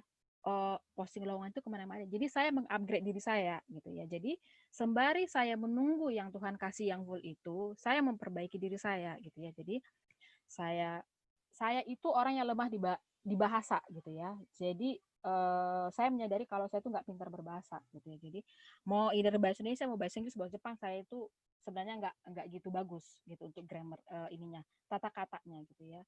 Karena waktu SMA nilai saya paling rendah itu bahasa Indonesia gitu. Jadi saya pun seorang Indonesia susah bahasa Indonesia gitu ya. Tapi saya belajar untuk mencoba. Saya tahu itu kekurangan saya mencoba untuk belajar ya. Jadi saya baca-baca dokumen bahasa Inggris gitu ya. Saya ambil les gitu. Terus untuk di HR-nya saya lihat atasan saya kerja apa, mereka ada bahan bacaan saya baca gitu ya. Sampai akhirnya waktu itu ada vakansi untuk rekrutmen asisten. Jadi rekrutmen asisten saya melamar, tapi saya udah ada background ini ya, maksudnya sudah di pekerjaan saya yang kecil-kecil itu tuh saya banyak belajar, itu yang jadi nilai tambah saya gitu ya. Ketika akhirnya dibuka untuk full time staff gitu. Jadi jangan kecil hati, kalau nggak bisa yang full time, part time dulu. Yang penting teman-teman, ketika teman-teman lulus, usahakan dalam 1 tahun atau 2 tahun itu jangan bolong. Jangan kelihatan di CV teman-teman itu teman-teman nggak aktif gitu ya. Karena rekruternya jadi mikir, ini 2 tahun aja nggak kerja ngapain aja, kan jadi gitu. Jadi usahakan ketika teman-teman dalam kelang belum dapat kerja itu tetap produktif. Either teman-teman les, atau misalnya teman-teman partai, buka usaha, jadi guru les sampingan, terserah gitu. Jadi apa saja teman-teman usahakan produktif. Karena ketika teman-teman produktif, itu teman-teman selalu eager untuk bisa mencari kerja. Jadi jangan diam-diam aja di rumah gitu ya. Jadi tetap cari cara belajar webinar sekarang banyak yang gratis, isi kepalanya dengan banyak ilmu sehingga teman-teman itu semakin siap nanti ketika bekerja gitu ya. Jadi usahakan ketika sudah tamat belum dapat kerja, gak usah kecil hati, ambil part time gitu ya, ngajar-ngajar les gitu ya, atau kalau untuk orang-orang apa namanya yang orang-orang teknik mungkin apa namanya magang-magang itu bisa. Adik saya itu waktu dia lulus dari S1-nya nggak langsung kerja kok. Dia magang dulu di kebetulan adik saya itu jurusan hukum, jadi dia magang dulu, nggak dibayar. Magang nggak dibayar di situ di salah satu apa namanya? Kalau teman-teman pernah dengar Elsa Syarif ini ya firma hukumnya gitu, dia sekitar 6 bulanan di situ. Pas ketika dia melamar kerja, yang ditanya itu adalah apa yang dia kerjakan waktu magang. Gitu. Jadi kita nggak tahu Tuhan itu tuh ngasih jalan kita itu unik ya. Kita nggak tahu. Jadi apapun yang Tuhan kasih saat ini, teman-teman lakukan. Mulai dari yang kecil dulu, jangan berkecil hati. Rezeki itu nggak sama. Orang lain mungkin 2 kali ngelamar bisa, tapi teman-teman mungkin enggak. Gitu. Jangan takut, jangan merasa kecewa jika tidak secepat teman lain mendapat lamaran, dapat pekerjaan. Bisa jadi teman-teman itu tunggu 100 kali dulu baru bisa. Mungkin dapat nanti di 101 gitu ya. Jadi jangan pernah untuk menyerah untuk mencari pekerjaan gitu ya. Karena pekerjaan itu juga ibadah ya gitu. Jadi teman-teman juga dituntut untuk berbuat dan jadi garam gitu ya. Jadi jangan menyerah, semua orang ada bagiannya gitu. Yang penting teman-teman nggak menyerah dan Tuhan itu nggak diam ya. Tapi bukan berarti Tuhan itu senang kalau kita nggak Tuhan itu nggak senang kalau kita nggak berusaha gitu. Jadi kita berusaha, Tuhan nanti akan kasih jalan gitu ya. Coba memahami apa yang menjadi panggilan atau visi teman-teman dalam bekerja gitu ya. Jadi kemarin udah banyak disampaikan ke teman-teman tentang panggilan dan visi gitu ya. Dan juga tadi kalau nggak salah tadi sebelum sesi ini mulai juga ada ya dengan Pak Mani Huruf tadi ya diingetin di dunia kerja itu seperti apa gitu. Jadi pahami panggilan atau visi teman-teman itu bekerja seperti apa gitu. Karena itu sangat penting ketika visi ataupun apa yang menjadi panggilan teman-teman tidak sesuai dengan perusahaan yang dilamar, nanti teman-teman akan stres gitu ya. Jadi kalau di tempat saya kalau ada orang ngelamar, saya langsung bilang, kamu itu tujuannya ke sini ngapain gitu ya. Pingin cari kerja Kak, misalnya gitu. Oke, tapi ini penempatannya di lapang. Oh iya Kak, nggak apa-apa. Kamu yakin? Saya bilang gitu kan. Di sana nggak ada mall, nggak ada ini, tempat belanja jauh, kamu susah dapat sinyal, kamu bisa nggak hidup dengan itu? Waduh, saya mikir-mikir dulu. Ya, saya biasa bilang, kalau kamu belum siap, kamu lebih baik tidak usah melamar. Cari di tempat lain yang mungkin lebih sesuai sama kamu. Gitu. Jadi, teman-teman pahami. Karena nanti gini, ketika teman-teman nggak cocok, nanti teman-teman itu ngeluh aja gitu di pekerjaan. Gitu ya. Udah ngeluh, stres pula gitu ya. Mending kalau gajinya gede. Kalau gajinya pas-pasan, ngeluh pula kan itu lebih double ya stresnya gitu ya. Jadi, pahami apa yang menjadi panggilan atau visi kerjanya teman-teman. Kalau masih ragu, coba diskusi dengan kakak-kakak pelayanannya gitu ya, dengan orang tua gitu. Karena gini, saya itu waktu ngambil pekerjaan di NGO, saya bertentangan dengan orang tua. Saya kan kebetulan dari Siantar Toto Batak Toto lah ya gitu. Jadi di mana itu orang kerja yang bagus itu adalah di bank, PNS gitu ya. Gitu. Jadi yang bentuknya kantor gitu. Apalah itu kerja di LSM, apalah itu kerja di NGO gitu. Tidak ada di kamus keluargaku Manalo itu pernah ada orang kerja di situ gitu. Tapi ketika aku masuk ke Wana Visi gitu ya, waktu aku jadi tenaga harian lepas itu aku tahu, oh ya aku sebenarnya senang itu tuh bekerja yang begini. Kerjaku itu memang nggak langsung ke masyarakat, tapi aku bisa mencari orang-orang yang bisa bekerja untuk adik-adik yang kami layani di masyarakat. Aku tahu itu panggilanku gitu. Maksudnya aku menyadari bahwa aku tuh pengen kerja seperti ini. Itu ada perdebatan dengan orang tua, dengan keluarga ya gitu. Tapi aku meyakini bahwa pilihanku nggak salah gitu. Tuhan akan kasih tanda kok gitu. Jadi kalau ke teman-teman yakin Tuhan akan kasih tanda dan itu juga jernihku ya. Jadi kebetulan waktu aku memutuskan untuk part time itu sebenarnya aku juga sedang berproses juga di salah satu profit gitu ya. Tapi aku bergumul waktu itu sebenarnya panggilannya atau visinya sesuai apa enggak gitu ya. Dan aku bersyukur Tuhan kasih aku tanda waktu itu gitu. Jadi ya aku akhirnya ke NGO sampai sekarang. Aku nggak tahu tahun depan aku akan masih di NGO atau enggak, atau di organisasi seperti ini atau enggak, aku nggak tahu. Tapi setidaknya sampai hari ini aku masih pengen tetap untuk berkarya di sini. Gitu. Jadi teman-teman coba cari memahami apa yang menjadi panggilan atau visi teman-teman dalam bekerja ya. Jadi bisa berkonsultasi dengan kakak-kakak pelayanannya, kakak-kakak kelompoknya gitu ya, untuk bisa lebih menajamkan visi teman-teman. Selalu belajar dari kesalahan dan mencoba memperbaiki diri. Salah itu, kalau teman-teman melakukan kesalahan itu wajar. Yang nggak wajar adalah ketika teman-teman tidak belajar dari kesalahan itu. Gitu ya. Jadi kalau CV ketika misalnya kemarin teman-teman kirim CV merasa ada yang nggak cocok, nanti malam perbaiki aja gitu ya untuk bisa mempercantik CV-nya sebelum mengirimkan ke perusahaan-perusahaan yang atau organisasi yang teman-teman pengen masukin gitu ya. Gitu. Jadi jangan putus asa, selalu belajar dari kesalahan, selalu upgrade diri untuk jadi lebih baik karena kita tidak tahu Tuhan akan membawa kita kemana. Tapi selagi kita yakin Tuhan akan kasih jalan. Gitu. Itu saja Kak dari aku untuk CV hari ini. Silakan aku kembalikan ke Kakak moderator. Silakan Kak.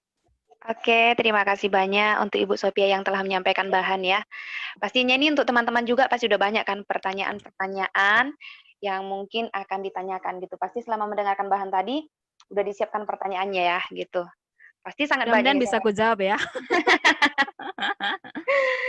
Oke, untuk sesi pertama kita akan buka 3 pertanyaan ya. Jadi untuk teman-teman yang mau bertanya boleh untuk sesi pertama ini silahkan 3 orang penanya, tapi satu-satu nanti ya. Jadi misalnya kita dengarkan satu pertanyaan atau sekali 3 kali ya? Kita dengarkan dulu, gimana baiknya Kak? Satu-satu aja kali dulu. Aku takut lupa aja Nah, sih. oh gitu.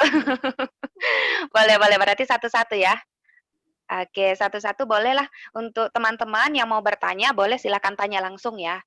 Pertanyaannya biar dijawab oleh Ibu Sophia ya. Mungkin Panggil kakak aja lah ya, nggak ibu-ibu loh aku. Oh, boleh Kak. Tadinya tadinya pas saya tahu nama kakak dari Kak Foy ya, kayaknya gitu. Masih. Kakak Oke saja oke lah. oke, intermezzo. Oke, Putra untuk sesi Johannes dulu deh, itu setting. Oke, untuk Putra Johannes. Oke, selamat sore untuk kita semua. Oke. Nama saya Putra Johannes Lubis, pra alumni dari jurusan Teknik Elektronika. Pertanyaan saya cukup singkat. Bagaimana kira-kira menurut kalau kita katakan integritas mengenai orang dalam ini, Kak? Apakah sesuai prosedur? Karena kan kalau misalnya dari kita ambil contoh dari segi kekeluargaan gitu ya, artinya kita lebih kenal dia gitu, masa kita nggak tolong gitu Kak. Terima kasih. Oke, silakan Kak. Oke, orang dalam ya, ini biasanya sering kali kejadian ya, gitu. Kalau orang dalam itu sebenarnya bagus, maksudnya nggak salah juga gitu ya. Tapi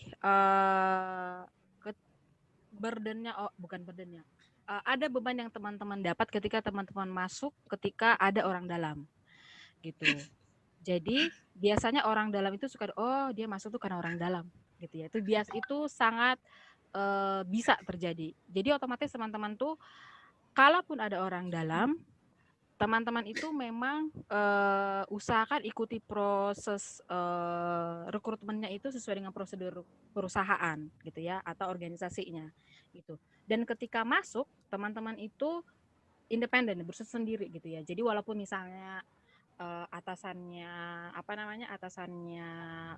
direktur misalnya gitu, ya profesional gitu, jangan jangan main belakang lah gitu. Jadi tetap profesional, karena nggak bisa dipungkiri itu ada orang dalam gitu ya. Jadi itu bisa saja kejadian gitu. Jadi saya ambil case di tempat saya itu. Jadi saya waktu itu pernah sepupu saya mau melamar, Kak ada lowongan Kak, oh ya ada gitu.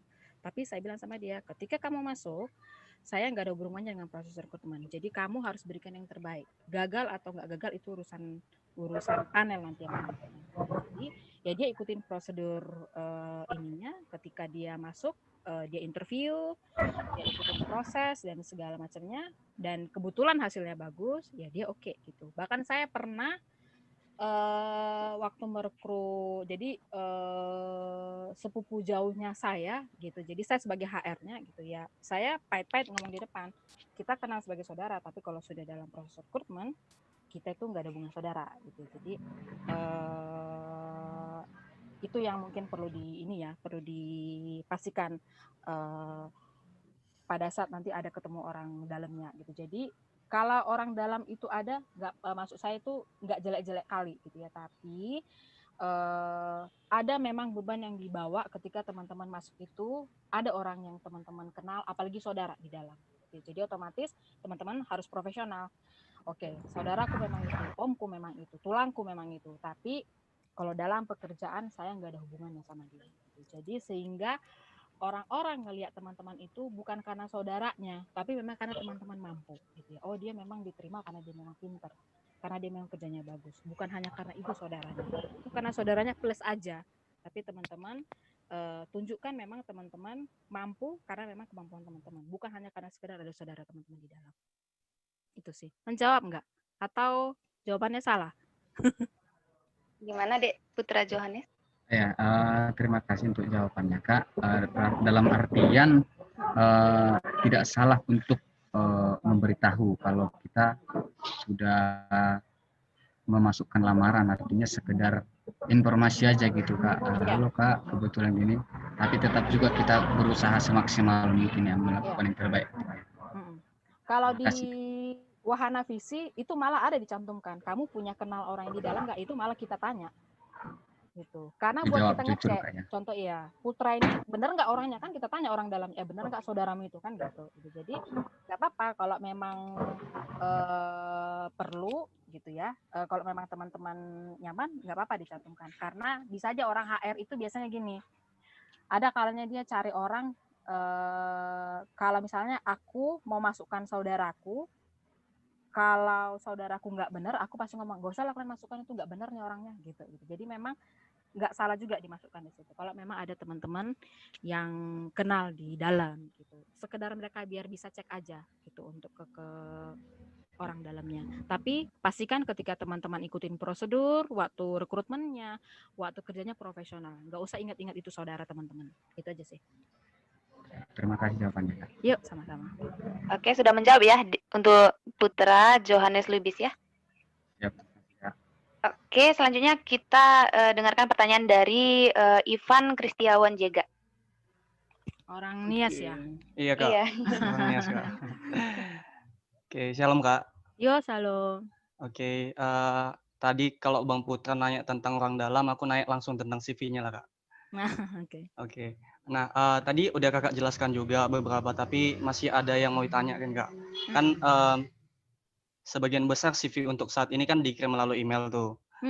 Nah, jadi apakah CV kita, CV, sertifikat maupun lamaran kita itu perlu kita satukan ke dalam satu PDF atau kita buat terpisah Kak? Kan kita juga bertujuan agar yang mereview yang mengecek kita itu nanti tidak kewalahan membuka banyak file gitu. Terus untuk urutan dalam setiap CV itu yang bagaimana kira-kira yang bagusnya Kak? Mulai dari halaman pertama itu yang tertera mulai dari apa gitu sampai terakhirnya gitu, sehingga ada sistematika penulisan yang baik gitu dia. Oke, mungkin itu aja Kak. Oke, kalau untuk mengirimkan CV itu juga kemarin aku ada lihat di CV yang teman-teman gitu ya. Boleh kalian bikinkan satu file PDF sama, jadi biar nggak banyak attachment yang dia lihat gitu ya. Cuma caranya, jadi sebaiknya yang gitu dia buka pertama itu CV gitu ya. Jadi yang setelah itu file keduanya mungkin ijazah kalian gitu ya. Yang terakhir itu transkripnya gitu. Karena kemarin aku lihat pas aku buka di luar dia transkripnya, di luar ternyata CV-nya di file terakhir gitu ya, ku scroll, oh dia baru di terakhir gitu. Jadi usahakan CV di depan. Jadi dia nomor 1 tuh. Jadi kalau kalian jadi bisa dia satu PDF, tapi nanti teman-teman lihat ya, kalau dia hanya minta contohnya hanya masukkan CV sama foto, KTP, ya itu aja dulu. Gak usah semua-semuanya kalian masukkan, sampai akta lahir pun kalian masukkan, nggak perlu gitu ya. Jadi mana yang penting dulu aja gitu. Dia butuhnya CV, ijazah itu bisa kok nanti di belakangan sebenarnya gitu. Yang penting, tapi kalau untuk teman-teman fresh graduate mungkin yang paling normal tuh ya CV, ijazah, itulah ininya gitu ya. Apa namanya? Utamanya gitu. Jadi usahakan satu file aja juga nggak apa-apa gitu ya. Atau kalau banyak ya dikecilkan aja pakai WinRAR, itu kan bisa gitu ya. Tapi biasanya kan HR-nya effort lagi, dia harus buka-buka lagi gitu ya gitu. Jadi lihat aja iklannya minta apa gitu ya. Kalau dia cuma minta CV sama foto doang, ya itu aja dulu kalian upload gitu ya. Jadi nggak usah banyak-banyak. Kalau untuk urutannya bisa nanti jiplak kayak punya aku tadi gitu ya. Jadi sama dulu gitu ya. Bisa kalian pakai formatnya, kalian pakai aja, asal kalian jangan screenshot dengan foto-foto kemana CV aku itu gitu. Jadi bisa kalau kalian pakai untuk jadi contoh, pakai saja gitu ya. Jadi yang jelas urut semua informasi yang tadi aku kasih itu ada semua di situ gitu ya. Jadi dia kan bisa satu file selembar bisa sebenarnya gitu. Tinggal teman kutak-katik aja gitu. Kalau misalnya bisa komputer, kalau teman-teman lihat sekarang jenis-jenis CV itu ya, CV misalnya gitu, kemampuan komputer, kan ada tuh biasa kayak aritmatikanya, jadi kayak di nolkan 3 gitu ya, itu kan ada titik-titiknya itu ya, pakai gitu aja, jadi biar gak usah banyak makan word-nya gitu ya, jadi bisa gitu. Jadi nama, yang jelas itu nama harus ada, terus tadi nomor kontak, terus sekolahnya, pengalaman kerjanya,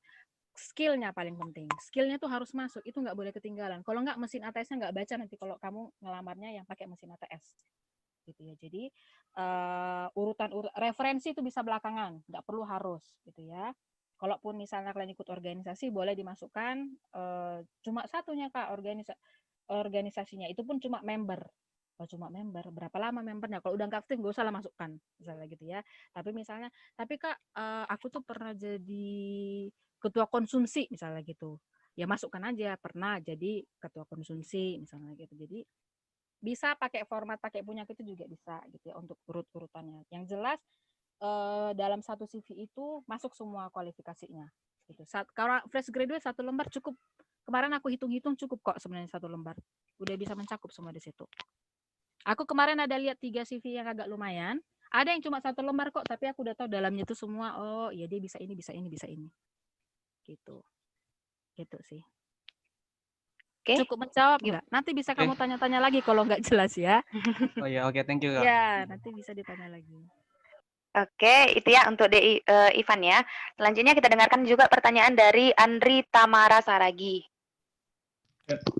Shalom Kak. Shalom. Saya mau bertanya nih Kak. Selain dari tadi kita bahas CV itu kan, selain CV itu HR memperhatikan cover letter nggak? Gitu? Atau applicant letter? Oh oke. Applicant letter juga applicant letter itu kan sebenarnya kayak surat ya. Surat gitu, saya ngelamar ke sini, saya jurusan ini kan gitu ya kalau cover letter gitu. Jadi kalau cover letter nanti teman-teman itu kasih tahu aja infonya, dapat infonya dari mana. Sama ceritakan, saya melihat diminta ini, saya mempunyai kemampuan ini. Jadi langsung tonjolkan skill yang dibutuhkannya itu apa. Gitu ya. Gitu. Jadi ketika teman-teman bikin cover letter itu kan kayak sama lah kayak bikin surat lamaran kalau ini ya, kalau kalian bikin proposal, kalau ada misalnya kalian mau bikin kepanitiaan gitu kan, langsung main key point-nya kan, mau bikin ini, dibutuhkan ini kan gitu. Sama, jadi ketika kalian bikin cover letter juga gitu, contohnya saya Sofia Manalu, saya dapat lowongan seperti ini di tanggal segini, yang dibutuhkan ini, saya mempunyai kemampuan ini, yang saya rasa saya cukup untuk sesuai dengan kualifikasi yang diminta. Gitu. Saya melampirkan CV dan juga dokumen lain pendukung yang dibutuhkan untuk posisi ini. Gitu. Jadi jelaskan aja secara tonjolkan untuk skillnya. gitu ya. Contoh untuk skillnya seperti apa. Karena dia nanti biasanya langsung ke CV nengoknya. Benar nggak itu ya? Langsung dia cek ke CV biasanya gitu. Gitu. Jadi cover letter biasanya itu sepaket ya. Cover letter ada CV gitu. Tapi ada juga yang biasanya CV doang gitu. Jadi lihat aja di aplikasinya seperti apa gitu. Kalau kemarin saya lihat sih untuk cover letter sih rata-rata udah standar ya gitu. Tapi kalau untuk CV yang tuh kalian tuh masih bermacam-macam gitu. Ada yang kita bacanya itu tadi ada yang kepotong-potong, terus ada yang apa namanya? Ada yang sudah cukup komplit gitu ya, tapi mungkin peletakannya aja yang masih belum gitu. Jadi ada kemarin sih aku hitung sih sekitar 10-an sih masih oke lah gitu. Gitu.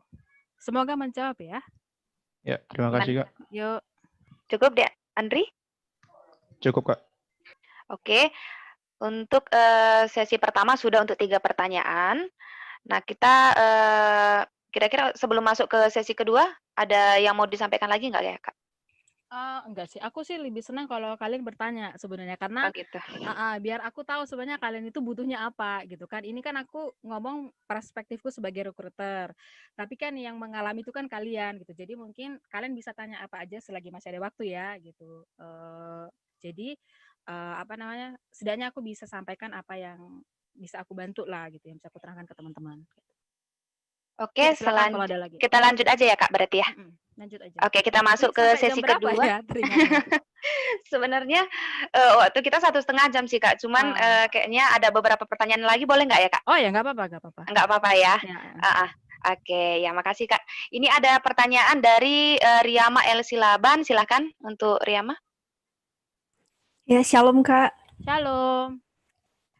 Nah, saya mau bertanya mengenai peran CV gitu ya Kak. Dan pada umumnya kan ada beberapa tahap yang kita lalui dalam melamar kerja. Ada CV atau interview psikotes gitu. Nah Kak, kira-kira berapa persen presentasi dari peran CV ini gitu dalam waktu kita melamar kerja kayak gitu Kak? Oke. Kalau dalam tahapan rekrutmen sebenarnya yang paling gede itu tuh interview. Interview itu bisa makan waktu bisa sekitar 60% gitu ya untuk dalam tahap proses rekrutmen karena interview itu data terakhir gitu ya. Jadi dia bisa lebih gede porsinya gitu. Jadi kalau untuk karena masing-masing perusahaan biasanya beda-beda sih gitu ya. Jadi kalau kayak kita tuh di Wahana Visi tuh bisa dibilang ya CV sama misalnya nih ya 60% misalnya interview, paling CV itu misalnya 20% itu rekrutmen psikotes gitu. Nah kalau kita malah ada beberapa perusahaan udah nggak pakai psikotes, ada juga gitu ya.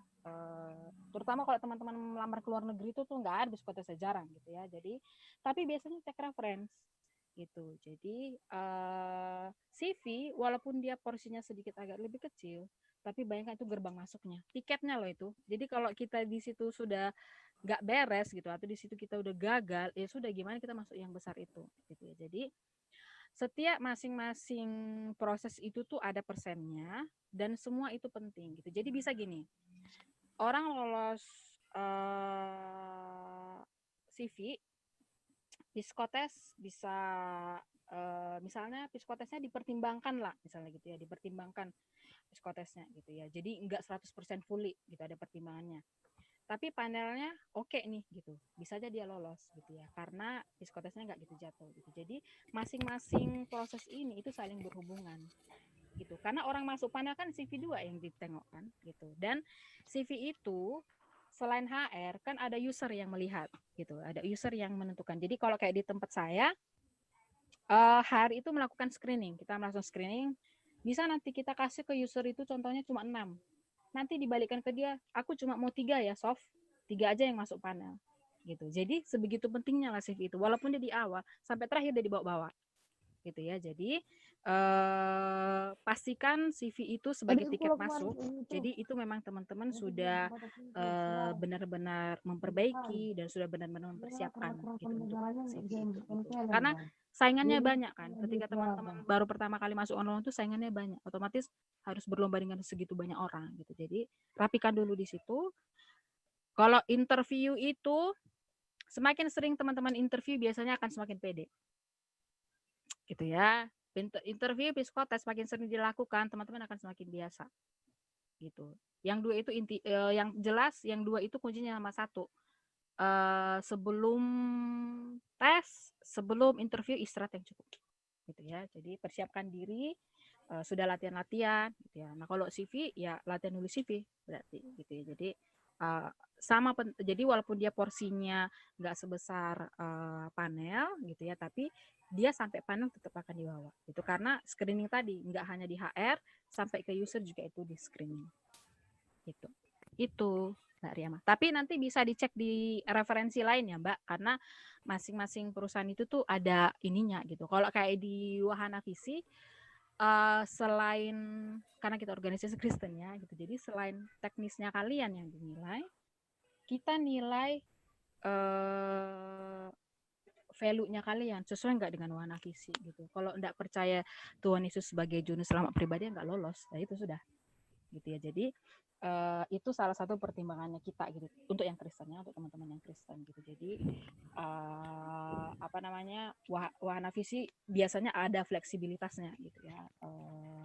Kalau misalnya masih sosok ininya, sosok psikotesnya, tapi kalau dilihat dari referensinya atau waktu dia interview, kita ada interview ini soalnya spiritual investor dan safeguarding. Jadi komponennya banyak gitu. Masing-masing perusahaan beda. Gitu. Itu sih Kak Riama. Oke, untuk Kak Riama sudah jelas? Sih? Takutnya nggak jelas Kak, katanya biar ulangi kan. Gimana untuk Riama? Riamanya masih ada nggak nih? Udah unmute kali, udah ini kali dia. Oh iya ya. Oke, tadi ini informasi sedikit ya untuk teman-teman para alumni. Nah, mungkin banyak banget nih pertanyaan yang bakalan muncul gitu, yang bakalan mau ditanyakan ke Kak Sofianya gitu ya. Tapi tadi dari Kak Sofia kan di luar dari waktu ini masih bisa ya Kak ya, sekiranya mau konsultasi ya. Jadi nanti mana tahu ada teman-teman yang mau nanya nih tapi nggak keburu di waktu ini, boleh ya nanti ke Kak Sofia gitu ya. Ini kita lanjutkan ya untuk kita buka 2 sesi aja berarti ya. Tadi di sesi pertama sudah 3 dan di sesi kedua ini juga 3 lah ya. 3 tadi 1 udah dijawab. Ini kita buka untuk pertanyaan kedua di sesi kedua ini dari Christine.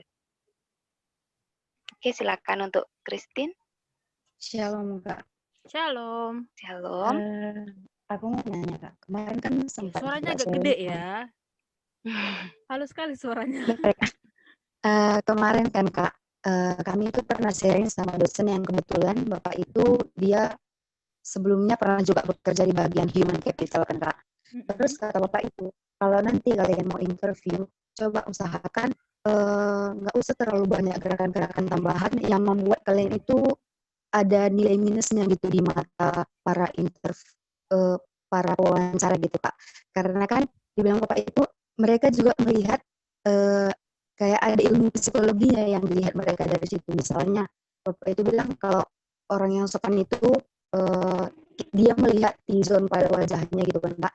Terus Bapak itu bilang juga kayak gini, kalau misalnya di area hidung kamu itu berkeringat, terus kamu mengelapnya pakai tangan kayak gitu sewaktu interview itu berlangsung, itu menandakan kamu orangnya bisa dibilang kayak suka berbohong gitu katanya gitu Kak. Apa betul Kak sewaktu interview memang dilihat psikologinya gitu Kak? Oke. Terima kasih Kak. Oke, aku mau nanya, ini aku harus jawab sekarang apa pas sesi interview nanti? Karena Pas ini kan berhubungan dengan interview nih. Iya, pas sesi interview aja. Jadi saran sih untuk teman-teman baiknya fokusnya pertanyaan itu tentang sekitar surat lamaran dan CV aja dulu. Nah, untuk seputar interview kan kita minggu depan tuh. Nah, jadi lebih fokus lagi kitanya gitu. Itu sih saran Kak. Iya. Tapi nggak apa-apa nanti aku. Tapi untuk yang ini aja ya. Untuk yang ini kalau udah keburu ditanya ya. Ada orang gitu ya. Ada temanku. Dia nengok CV aja udah tahu, nengok foto aja udah tahu ini orangnya kayak gini nih, gitu ya, gitu. Tapi nggak selalu sepenuhnya benar sih, gitu ya. Jadi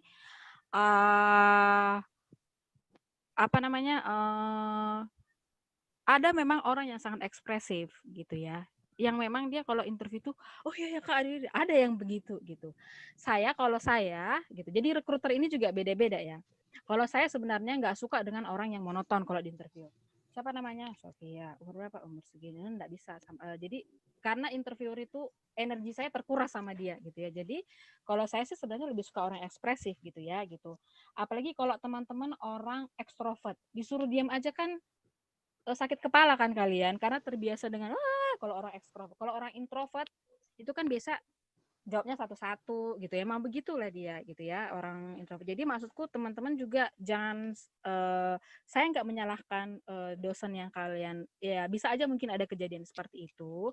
Tapi bukan berarti kalian nggak bisa berekspresif ketika interview. Bisa aja sih kalau saya di interview malah oh jadi contohnya seperti ini Pak. Jadi saya malah nyaman dengan ada gerakan tangan gitu dan nggak salah juga gitu. Itu dilakukan. Asalkan jangan sampai loncat-loncat lah gitu, jangan sampai berlebihan gitu-gitu ya. Gitu. Jadi kalau sampai kayak tadi keringat di hidung dilap pakai ini, aku nggak tahu kalau sampai seperti itu. Karena ada juga kandidat yang memang secara fisiknya memang yang gampang berkeringat di hidung itu ada gitu ya. Jadi ya kalau dia nggak ada tisu dia ngelap pakai tangan gitu ya, maksudku sih nggak salah juga gitu. Jadi teman-teman boleh tetap ambil ilmu itu tapi jangan ditelan bulat-bulat juga gitu ya. Karena pada prakteknya bisa aja nggak seperti itu gitu. Jadi sewajarnya aja kalau teman-teman merasa butuh ekspresif banyak gerakan tangan ya tapi jangan sampai berlebihan ya gitu karena ada orang kayak saya ini ngomong kadang tangannya main gitu ya karena harus begini ada yang begitu gitu ya jadi karena kalau saya nggak gitu otak saya ini nggak jalan gitu ada juga yang begitu gitu karena karakter kandidat kan beda-beda gitu kalau jadi menurut saya sih disesuaikan aja gitu kalau nggak semuanya sih HR menilai seperti itu gitu ya.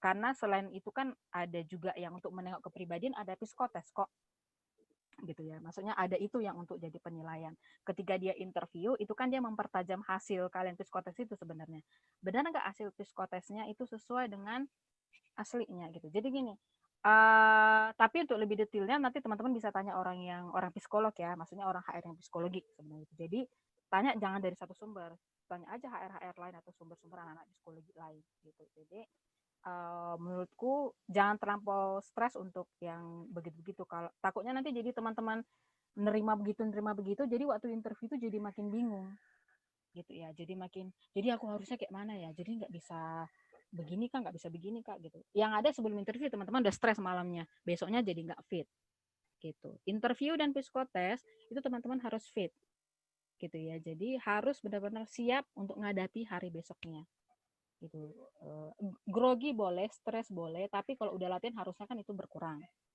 gitu jadi tenang aja kalau teman-teman dapat informasi seperti itu terima aja dulu oh iya tapi cross check lagi gitu ya tadi cross check ke saya mungkin cross check ke yang lain HR yang lain gitu ya benar nggak sih kayak gitu gitu karena mungkin bisa aja benar bisa aja enggak gitu tapi menurut saya sih ketika melakukan gerakan tangan dan segala macam itu kalau bagi saya sebagai orang recruiter itu wajar kok gitu jadi ada memang orang yang ekspresifnya kayak gitu itu sih Kak.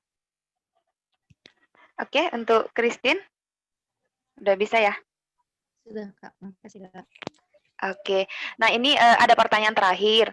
Nah tadi di chat kita ada ya yang nanya juga gitu, tapi setelah saya lihat itu kan mengenai interview, jadi kita keep aja ke minggu depan ya Kak ya.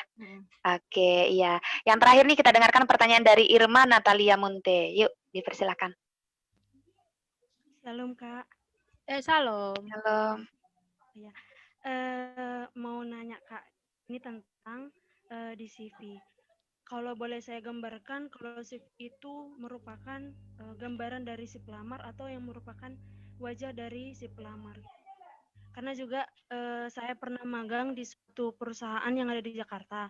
Terus saya di beberapa kali itu memegang yang namanya perekrutan untuk beberapa sumber daya manusia yang akan dipakai untuk beberapa event gitu Kak.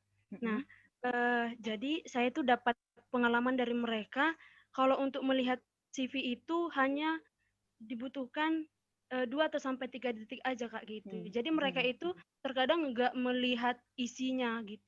Mereka itu melihat bagaimana mereka berekspresi pada CV itu Kak gitu. Jadi kalau memang CV-nya menarik atau misalkan nih kan Kak, kalau kami di bagian event itu misalkan dia perekrutan tentang di bagian SPG atau bagian yang lainnya gitu. Nah, ketika mereka melihat itu hanya di bagian fotonya aja Kak gitu. Jadi bagaimana mereka berekspresi di bagian fotonya ya diterima gitu. Atau mungkin misalkan dia di bagian marketing Kak gitu. Ketika mungkin seseorang itu udah punya pengalaman, dia pernah di bagian marketing, ya fotonya layaknya bagaimana seorang marketing gitu Kak. Nah, apakah ya pertanyaannya itu kan Kak, ya nggak semua orang tahu bagaimana si Harde itu boleh memeriksa atau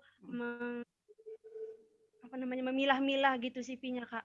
Ada nggak Kak tips untuk kami atau mungkin kami pelajari dulu gimana perusahaannya, seperti apa mungkin yang akan diterima gitu. Biar kami itu Kak udah memang dari segi garis terdepannya itu kami udah mempelajari bagaimana nanti kami bekerja di sana. Terima kasih. Oke, baiklah.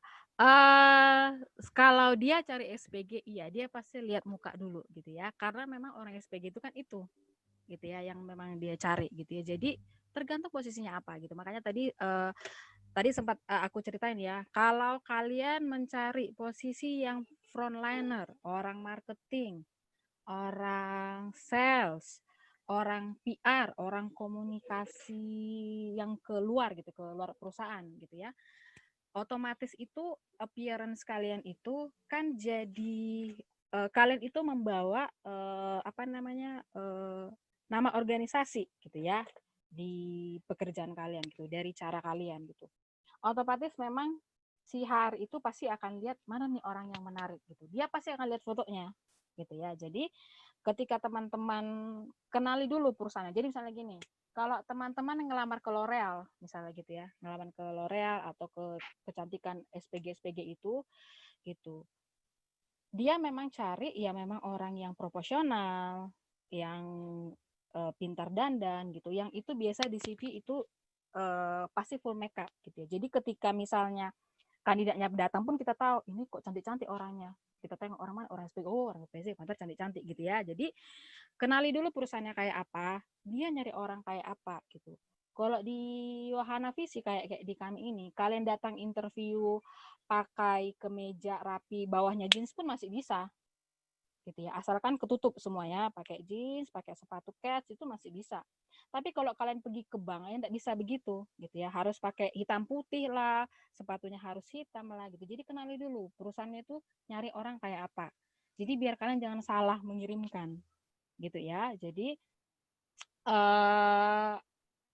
ada beberapa HR, jadi gini, ada beberapa memang HR itu kayak tadi kalau dia nyari SPG, dia kan nggak susah-susah nyari orang yang kualifikasi standarnya dia apa, SMA misalnya gitu yang dia cari, SMA dan umur di 18 tahun kalau contohnya, kalau untuk SPG lah misalnya gitu ya, dia nggak akan banyak nengok kualifikasinya gitu, karena pasti yang melamar itu kan dia cari mana yang istilahnya secara fisik memenuhi gitu, tanpa ngelihat background pendidikannya, ya otomatis dia cepat nengoknya ya 2 detik on cocok, ini cocok gitu, karena dia lebih cepat, karena dia yang dia cari itu bukan kayak misalnya aku yang nyari akuntan gitu, yang perlu aku cek lagi kualifikasinya kayak apa.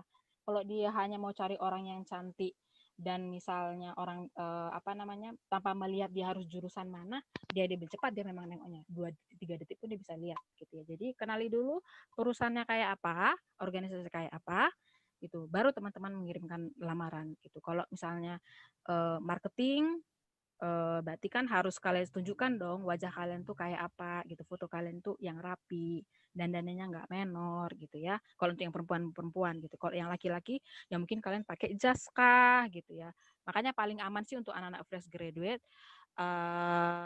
biasanya sih mereka itu suka ngambil foto yang di ijazah tapi yang belum nggak pakai toga gitu tuh kan, biasa tuh dandan dulu lah biasanya teman-teman itu kan, kadang tuh biasanya mereka naruh di situ gitu. Kalau mau aman jadi dilihat dulu, karena HR itu tuh macam-macam sebenarnya gitu. Ada juga orang HR yang bukan orang psikologi loh gitu. Jadi teman-teman juga harus hati-hati gitu ya. gitu. Jadi jenis HR tuh berbeda-beda, karakternya juga berbeda-beda, kebutuhannya itu berbeda-beda gitu. Tapi secara umum mereka itu nyari yang sesuai dengan perusahaannya gitu, yang fit dengan perusahaannya, sesuai dengan kualifikasi yang dibutuhkan perusahaannya. Jadi memang kita yang harus tahu nyari orang kayak apa sih nih perusahaan ini, organisasi ini gitu. Kalau nggak suka dandan, nggak suka tampil cantik-cantik gitu ya, nggak usah ngelamar ke L'Oreal gitu. Percuma gitu. Nanti teman-teman susah nanti suruh dandan nggak mau dandan gitu ya. Tapi aku maunya kerjanya IT Kak gitu ya. Yang nggak perlu dandan gini-gini ya udah ngelamarlah IT misalnya kayak gitu. Jadi sesuaikan gitu dengan teman-teman gitu ya.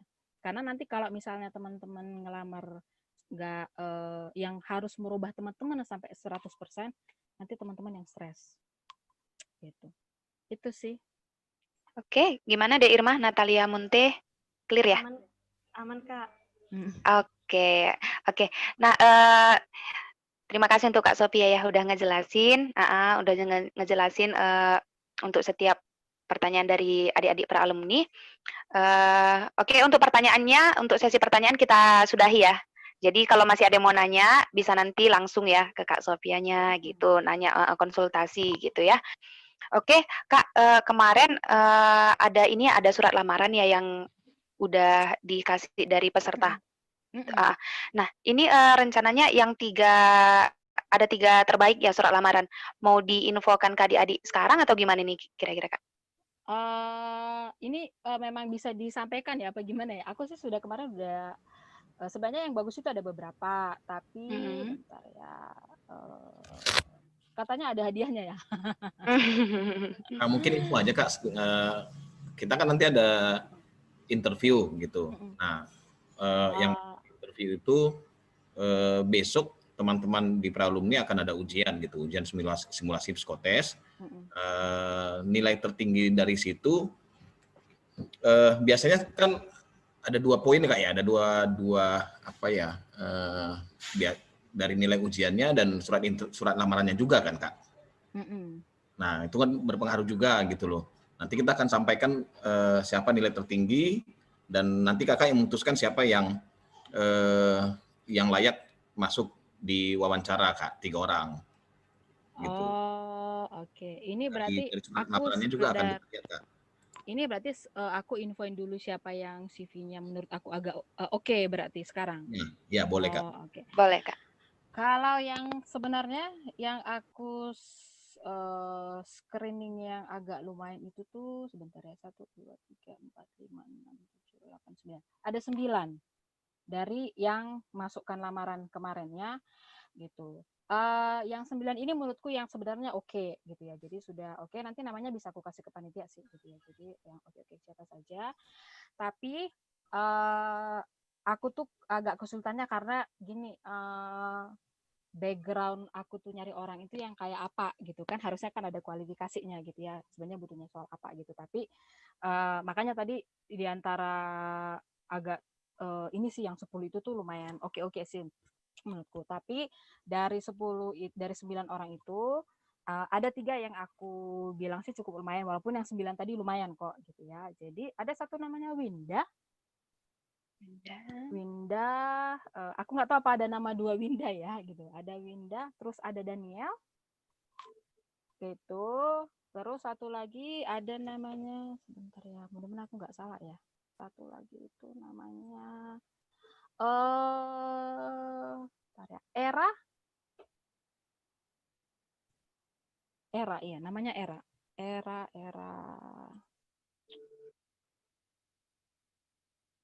Risna Sari Malau.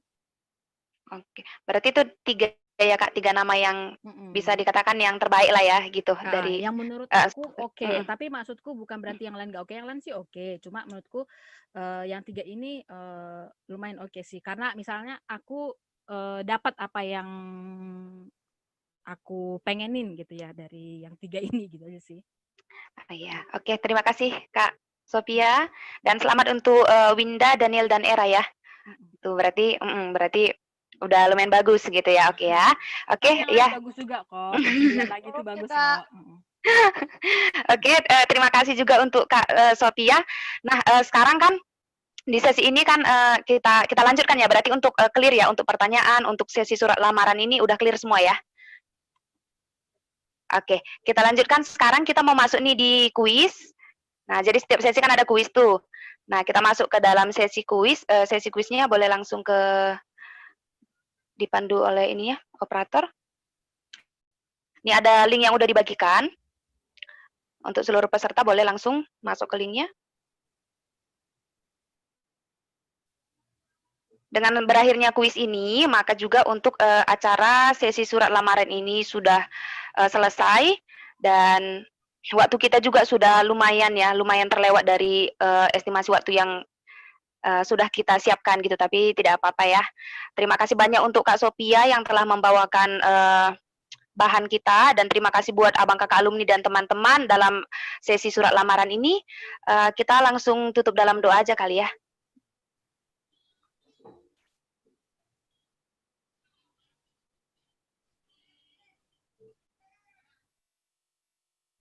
Oke. Nah, untuk doa penutup nanti, kami minta untuk Kak Sophia ya yang membawa kita di dalam doa penutup, Kak. Oke, aku di mana-mana seringkali doa penutup loh. Suruh bertobat kayaknya ya. Oke, baiklah, mari kita berdoa ya. Terima kasih Bapak, terima kasih Tuhan buat sore hari ini. Kami bersyukur buat bisa berbincang dengan teman-teman di sini mengenai tentang CV ya Bapak. Tuhan, biarlah apa yang menjadi pembelajaran kami atau sharing kami pada sore hari ini bisa ada yang diambil oleh teman-teman di sini dan bisa mereka praktekkan ya Bapak. Tuhan, kami tahu untuk mencari pekerjaan tidaklah gampang, dan kami juga bergumul dengan apa yang menjadi tujuan hidup kami dan juga tujuan Allah dalam hidup kami ya Bapak. Karena itu berikan kami hikmat, berikan kami kebijaksanaan ya Bapak untuk memilah dan mana yang baik, dan juga selalu meminta petunjuk dari Tuhan untuk setiap langkah-langkah kami berikutnya. Kami percaya untuk apa yang kami alami berbeda satu dengan yang lain. Karena itu ya Bapak, berikan kami kesabaran juga ya Bapak untuk menanti jawaban dari Tuhan, untuk menanti pekerjaan seperti apa yang harus kami lakukan. Biarlah kami tetap percaya bahwa Tuhan akan memberikan yang terbaik, dan kami juga selalu semangat ya Bapak untuk memperbaiki diri kami untuk menjadi lebih baik lagi. Ingatkan kami selalu ya Bapak, untuk apapun yang kami lakukan, kami bukan melakukannya untuk diri kami sendiri, bukan untuk kemegahan kami sendiri, tapi untuk memuliakan Tuhan, sehingga dimanapun kami berada, nama-Mu tetap dimuliakan. Kami serahkan seluruh waktu kami ke dalam tangan-Mu. Kami berterima kasih buat panitia dan juga buat teman-teman peserta di sini. Dan biar untuk acara selanjutnya ya Bapak, Engkau perbaiki prosesnya sehingga dapat berjalan baik buat para panitia, peserta maupun para narasumber nantinya. Kami serahkan seluruh hidup kami ke dalam tangan-Mu. Dalam nama Yesus kami berdoa dan mengucap syukur. Amin. Amin. Oke, terima kasih banyak. Tuhan Yesus memberkati kita semua. Shalom. Shalom. Dah. Dadah. Terima kasih Kak Sophia. Yo, sama-sama. Ya. Udah boleh live ya? Boleh. Boleh Kak, boleh. Thank you ya. Ya, Yuk, sama-sama Kak. Terima kasih untuk teman-teman. Kita berjumpa di hari Sabtu tanggal berapa lagi ya? Tanggal 19. Oh ya, saya kembalikan ke Mangara lah, Mangara. Seksi acara. Mangara ada? Mangara? Mangara izin Bang. Tadi keluar dia mau KTB Bang. Oh gitu. Ya, teman-teman silakan diisi dulu pretestnya. Banyak yang terkendala, makanya kami dari awal kami bilang silakan diisi password dan tokennya itu yang datanya kan sudah kami berikan di grup gitu. Silakan diisi pretestnya. Apa kesulitannya di pretest, silakan kasih tahu ke kami. Nah, itu menjadi pembelajaran untuk teman-teman mengisi ujian nanti gitu. Tetap ujiannya di hari Senin dari jam 8 pagi sampai jam 8 malam. Hanya satu kali, hanya bisa berkesempatan satu kali. Kalau ada kendala di join di masuk tokennya mungkin tidak saya rasa nggak mungkin sih gitu. Tapi silakan hubungi kami kalau memang ada kendala. Terima kasih buat teman-teman. silakan istirahat. Kita akan berjumpa di hari Sabtu depan. Untuk teman-teman alumni, kita tetap stay di sini ya.